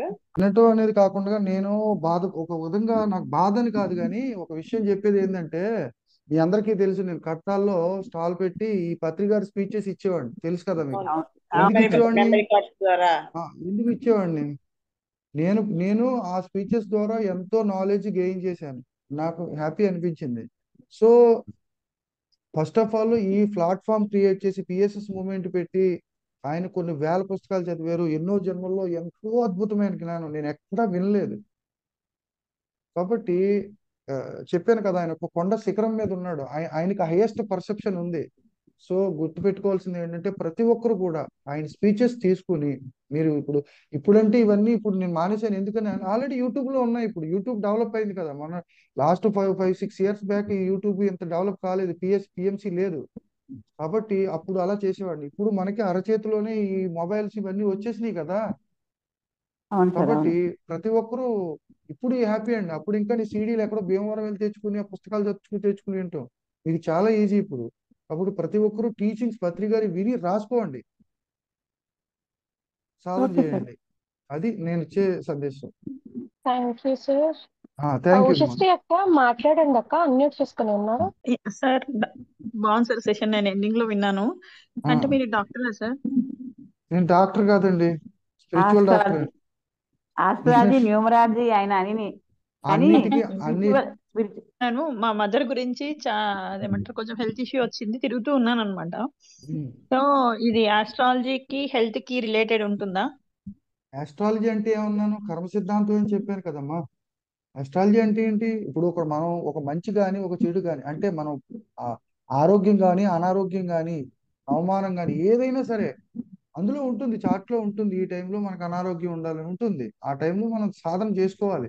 అది ఏం చేస్తుంది? జ్యోతిష్యము షడాంగము, 6 అంగములతో కూడినటువంటిది జ్యోతిష్యము. విరుక్తము, నిరుక్తము, వ్యాకరణము, ఛందస్సు, కల్పము, జ్యోతిష్యము వేద పురుషుడు కన్ను వంటిది అన్నాడు. కళ్ళు లేకపోతే మనకేం కనిపించవు. జ్యోతిష్యం ఏం చెప్తుంది? రాబోయే సంఘటన తెలియజేస్తుంది. అలాగే యుక్తేశ్వరగిరి గారు ఏం చెప్పారు పరమశివ యోగానంద గారికి? 180 రోజులు 6 నెలలు అనుభవించాలి కర్మ, నువ్వు ఈ సాధన చెయ్యి, ఈ ధ్యానం చెయ్యి అన్నాడు. ఆ ధ్యానం చేయడం వల్ల ఏమైంది? కర్మ యొక్క బలీయమైన స్థితి తగ్గింది. మీ అమ్మగారు ఇప్పుడు ఉంది, మీ అమ్మగారు కావచ్చు, మా అమ్మగారు కావచ్చు, ఎవరైనా కావచ్చు, మన భవిష్యత్తులో రాబోయేవన్నీ కూడా మనం సాధన బలీయంగా చేసినప్పుడు, బాగా చేసినప్పుడు ఏమవుతుంది? కర్మలను నశింపు చేసుకోవచ్చు లేదా తగ్గింపు చేసుకోవచ్చు అని చెప్పాడు ఆ పుస్తకంలో. మీరు ఒక యోగాత్మకతలో గ్రహాలు ఓడించడం అనే చాప్టర్ బాగా చదవండి. మానవుడి ఏమన్నాడు? ఈ ప్రకృతి గ్రహాల యొక్క ప్రభావం ఎప్పుడు తగ్గుతుందని అడిగాడు. ఏం చెప్పాడు? పరమాత్మతో తనకు గల ఏకత్వాన్ని ఎవడైతే ఎక్కువగా గ్రహిస్తూ ఉంటాడో, మళ్ళీ చెప్తున్నాను, అండర్లైన్ చేసుకోండి, పరమాత్మతో తనకు గల ఏకత్వాన్ని ఎవడైతే ఎక్కువగా గ్రహిస్తూ ఉంటాడో వాడి మీద గ్రహాలు గాని ప్రకృతి ఈ యొక్క నెగిటివ్ ఫోర్సెస్ గాని పని చేయవు, అంటే తగ్గించబడతాయి లేదా పని చేయవు అని చెప్పాడు. ఇప్పుడు పరమాత్మతో తనకు గల ఏకత్వం, పరమాత్మ ఏకత్వం అంటే ఎక్కడో ఉన్న పరమాత్మ అది కాదు. మనకు ఉదయం లేచిన తర్వాత మన పని మనిషిలో పరమాత్మ, మన పశువుల్లో, పక్షుల్లో, చెట్లలో, అన్నిటిలో కూడా పరమాత్మ యొక్క తత్వాన్ని గ్రహించినప్పుడే అప్పుడు మనకి అవన్నీ పాజిటివ్ గా పనిచేయడం మొదలు పెడతాయి. ఇది చెప్పుకున్నంత ఈజీ ఏం కాదండి. ఇది అందరికీ మనం ఎందుకు మరి కర్మ అనుభవిస్తూ ఉన్నాం? ఎందుకు ఆ బాధలను ఎక్కువ మళ్ళీ సాధన చేస్తున్నా అనిపిస్తున్నాం అంటే మనం ఇంకా వన్నెస్ లోకి వెళ్ళలేదు, అంతే, దట్స్ ఇట్. అది నాకైనా ఎవరికైనా వర్తిస్తుంది. Rule is rule. అచ్చా, వన్నెస్ లో ఉంటే ఏం ప్రాబ్లమ్స్ రావు? ప్రాబ్లమ్స్ రావని కాదు, వచ్చినవి మనల్ని తగ్గుతూ ఉంటాయి. నెక్స్ట్ కొంతమంది మాంసపిండాన్ని మంత్రపిండమే చేసుకున్నారు. అంత శక్తి ఉంది ధ్యానంకి, ఆ వన్నెస్ కి. చేసుకోవాలి కదా అంటున్నాను నేను. అవును. ఇప్పుడు రావనంటే ఏంటి? రావనే స్థితికి మనం ఎదగాలి, అంతే కదండి. ఆ స్థితికి ఎదగాలి. ఆ స్థితికి ఎదిగితే ఆ కర్మ తగ్గుతుంది, బలీయమైనటువంటి ఆ ప్రభావం తగ్గుతుందండి. చూడండి, జైల్లో ఖైదీ అయినా వాళ్ళు పరివర్తన వస్తే కర్మ తగ్గిస్తాడా లేదా? ఒక 5 సంవత్సరాలు అనుభవించవలసిందే, పోరా నువ్వు ఇంట్లో ఇక్కడి నుంచి ఇక్కడికి వచ్చి మాకందరికి ధ్యానం నేర్పిస్తున్నావు నువ్వు, బయటికి వెళ్ళి చెప్పని వాడి యొక్క కర్మ కూడా తగ్గిస్తారు అక్కడ. ప్రాపంచిక స్థితిలోనే ఎలా ఉంటే ఇంకా ఆధ్యాత్మిక స్థితిలో ఎలా ఉంటది? బుద్ధుడు ఏమన్నాడు? అభద్రేది కళ్యాణి అన్నాడు. మంగళకరమైన కర్మలు చేస్తూ ఉన్నప్పుడు ఏమవుతుంది? ప్రకృతి మనకు సహకరిస్తుంది. అమంగళమైన కర్మలు చేస్తూ ఉంటే ఇంకా పనిష్మెంట్ ఇస్తానే ఉంటది. అది ఆ పశు లక్షణాలను వదిలేసి మనము ఆ దేవతా లక్షణాలను పెంచుకోవాలండి. అంతే. మన ఆ వన్నెస్ లోకి వెళ్ళాలి, సాధన బలీయంగా చేయాలి. కూడా చెప్తున్నానండి. అందుకే అంటారు, ఇప్పుడు ఆ సాధన అనేది కొంతమందికి ఆ తీవ్రతరం అంటే వాళ్ళ కాన్షియస్ విజ్డమ్ ఎనర్జీ మన పిరమిడ్ ఆంబలం చుట్టూ ఉంటాయి కదా, శక్తి చైతన్యం జ్ఞానం మీద ఆధారపడి ఉంటుంది సాధన అండి. అయితే అందుకని ముందరగానే చిన్నప్పటి నుంచి చేసుకోమని ఎందుకని అంటారు? మనకి ఒక బాగా బాగా పెరిగిపోయిన తర్వాత చేస్తే అది ఒక్కొక్కసారి ఆ స్థితి రాదు. ఆ స్థితిని మనం అందుకోలేము. ఆ స్థితిని అందుకోలేనప్పుడు కర్మను యాక్సెప్ట్ చేయాలి, ఇంకా తప్పదు. మీకు అర్థమైందండి? ఇప్పుడు మనకి అవకాశం ఉంటే అది తగ్గించుకుంటాం. లేదు, కర్మ బలీయంగా పనిచేసింది అనుకోండి, అప్పుడు ఏమవుతాం? దుఃఖం ఎందుకు ఉంటుంది? వస్తే ఉండని క్యాన్సర్, లేకపోతే ఇంకో జబ్బు ఉండని. ఇందాక ఏమని చెప్పాను? చచ్చిపోతే స్వర్గానికి పోతాం. ఏమవుతాం? There is no tragedy. విషాదం ఎక్కడైనా ఉందా? ఇప్పుడు ఇప్పుడు మా అమ్మగారు చనిపోయారు, మా నాన్నగారు చనిపోయారు 2016లో. ఇద్దరు 5 నెలల గ్యాప్ లో చనిపోయారు. నేను ప్రాపంచకుండా అయితే దుఃఖంలో ఇదవ్వాలి. మా అమ్మగారు సాధన కూడా చేశారు.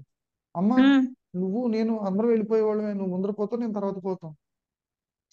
పోయేదానికి బాధ ఏముంది? ట్రాజడీ ఎక్కడది మేడం? వ్యాధి రూపంలో పోతాం. ఏముంది? ఇంకో జన్మ తీసుకుంటాం. ఆ జన్మలో మొట్టమొదటి నుంచి చేస్తాం ధ్యానం. ఇప్పుడు క్షవరం అయితే కానీ వివరం రాదు కదా. అది మనకు చిన్నప్పుడు చేయకపోతే మనకు జబ్బు వచ్చిన తర్వాత చేస్తే ఉపయోగం ఏంటి? పత్రికారు 100 సార్లు చెప్తారు. అంతే కదండి. రాకమునుపు మనం మొదలు పెట్టాలి. సపోజ్ మనకి మన పూర్వజన్మ కర్మ పరిపక్వతను బట్టి మనం ఒక 60 సంవత్సరాల వయసులో మనకు అంటింది, ఏదో జబ్బు వచ్చిన తర్వాత మనకు అంటింది, అనారోగ్యం వల్ల మనం ఈ ధ్యానంలోకి వచ్చాం. ప్రయత్నం చేస్తాం. ఆ ప్రయత్నం ఉట్టిన పోదు. మీరు ఒక లెటర్ రాస్తూ ఉన్నారు, ఒక 3 లైన్లు రాశారు, రాసినప్పుడు కరెంట్ పోయింది, మళ్ళీ కరెంట్ వచ్చింది. కరెంట్ వచ్చిన తర్వాత 3 లైన్ మొట్టమొదటి నుంచి రాస్తారా? లేదు, 3 లైన్లు రాసాం కదా, మీరు దాన్ని 4 లైన్. కంటిన్యూషన్ చేస్తారు. ఈ జన్మలో చచ్చిపోయాం, సపోజ్ ఏమైంది? నెక్స్ట్ జన్మలో ఎక్కడి వరకు సాధన జరిగింది అక్కడి నుంచి కంటిన్యూషన్ జరుగుద్ది. అప్పుడు మీరు చిన్నప్పుడే యోగులు ఇంట్లో పుడతారు. అది హ్యాపీ కదా. అవును. ఇప్పుడు ఎవరైనా కానీ ట్రాజడీ లేదండి, అది నేర్పించాలి మన తల్లిదండ్రులకైనా మనతో ఉండేవాళ్ళకైనా. అమ్మ అనారోగ్యం వచ్చింది, యాక్సెప్ట్ చేయి. ఏమైంది? శరీరంలోంచి బయటకు వస్తావు, హ్యాపీగా పైకి వెళ్తావు, ఇంకో జన్మ తీసుకుంటావు. ఇందాకే చెప్పాను కదా, జన్మ పునర్జన్మ సిద్ధాంతం, కర్మఫల సిద్ధాంతం, ఈ రెండు సరిగ్గా అర్థం చేసుకున్న వాళ్ళకి దెర్ ఈజ్ నో ట్రాజడీ. విషాదం అనేది లేదు. అవగాహన లేని వాళ్ళకి దుఃఖం. వాళ్ళు ఏమైపోతారు, వీళ్ళు ఏమైపోతారు, నా సంపాదన ఏమైపోతుంది, నా ఆస్తి ఏమైపోతుందో, బంధం వల్ల దుఃఖం. అంతే కదా. అంతే అంతే. ఆఖరికి చచ్చిపోయేటప్పుడు కూడా మనం ఏం చేస్తాం? కొంతమంది ఇళ్లలో చూస్తాం, ఆ మందులు కూడా ఎన్ని మిగిలిపోతే డబ్బులు వేస్ట్ అవుతాయి, మెడికల్ షాప్ వాడికి ఇచ్చి డబ్బులు తెచ్చే అంటారు. అటు మీద బంధం. ఈ బంధం ఉంటే ధ్యానం కుదరదు. అది అదమ్మా. Thank you sir, thank you, చాలా బాగా చెప్పారు. ఒకటే ఫైనల్ గా చెప్తున్నాను. ఓకే, మనకు ఒక 60 సంవత్సరాలకో 65 సంవత్సరాలకో లేటుగా మన ఏదో కొంచెం వచ్చింది ఆత్మజ్ఞానం, అనారోగ్యంలో ఉండగా మనం వచ్చింది. ఏమైంది? ప్రయత్నం చేస్తాం, సాధన చేస్తాం, సాధ్యమైనంత ప్రయత్నం చేస్తాం, సాధన చేస్తాం. ఓకే, తగ్గిందా? తగ్గింది. లేదు, తగ్గలేదు. మన చైతన్యం సరిపోదు, మన శక్తి సరిపోలేదు.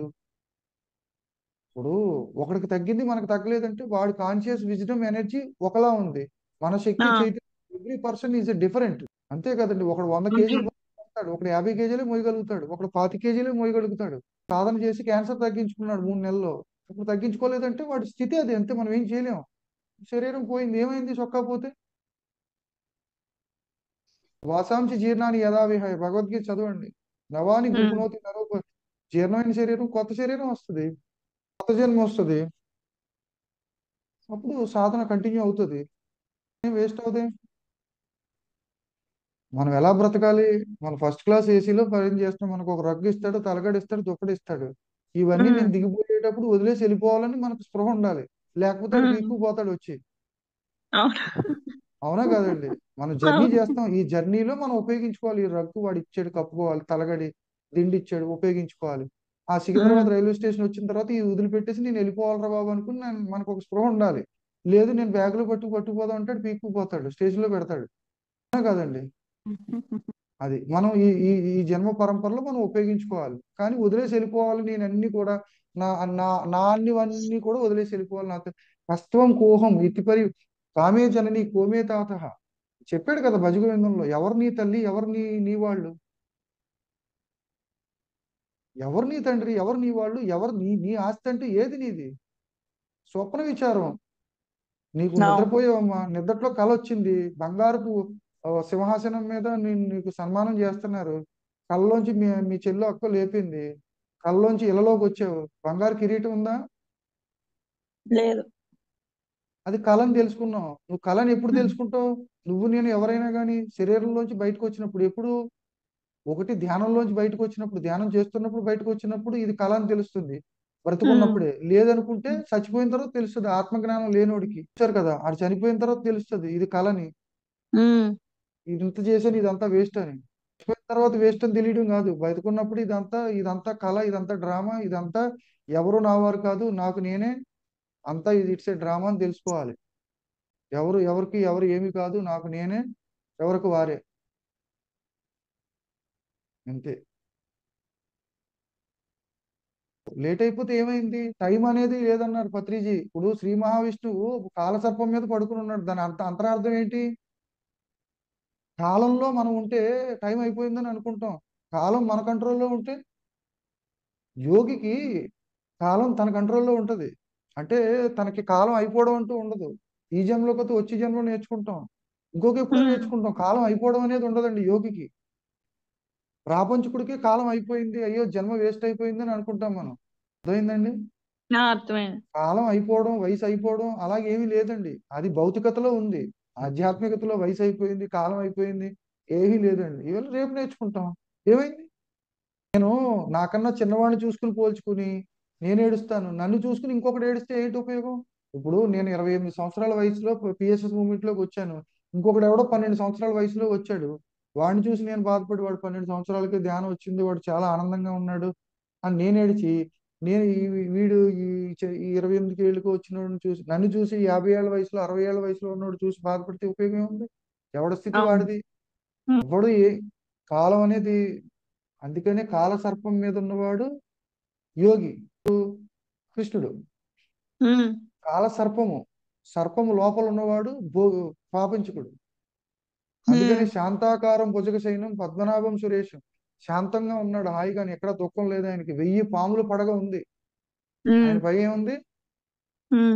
1000 పాములు పడగలు ఉన్నాయంటే 1000 కష్టాలు ఉన్నాయి, 1000 సమస్యలు ఉన్నాయి. కానీ ఎలా ఉన్నాడు ఆయన? శాంతాకారం. అది విష్ణు సహస్రనామం చెప్పేది, నాకు తెలుసున్నది చెప్తే. సమస్యలు ఉన్నా కానీ శాంతాకారం అలా ఉండాలి. అలా ఉండాలి. ఎప్పుడు యోగత్వం ఉంటే ఉంటది, యోగత్వం లేకపోతే ఒక్క సమస్యకే శాంతాకారం లేదు, అశాంతాకారం. Thank you sir, thank you. అర్థం పరమార్థం చాలా బాగా చెప్పారు నాకు. థ్యాంక్ యూ సో మచ్ అక్క. Thank you sir. మాస్టర్స్ ఇంకెవరైనా సార్తో మాట్లాడాలనుకున్న వాళ్ళు దయచేసి అన్మ్యూట్ చేసుకోండి మాస్టర్స్. సెషన్ క్లోజ్ చేసుకుందామా సార్?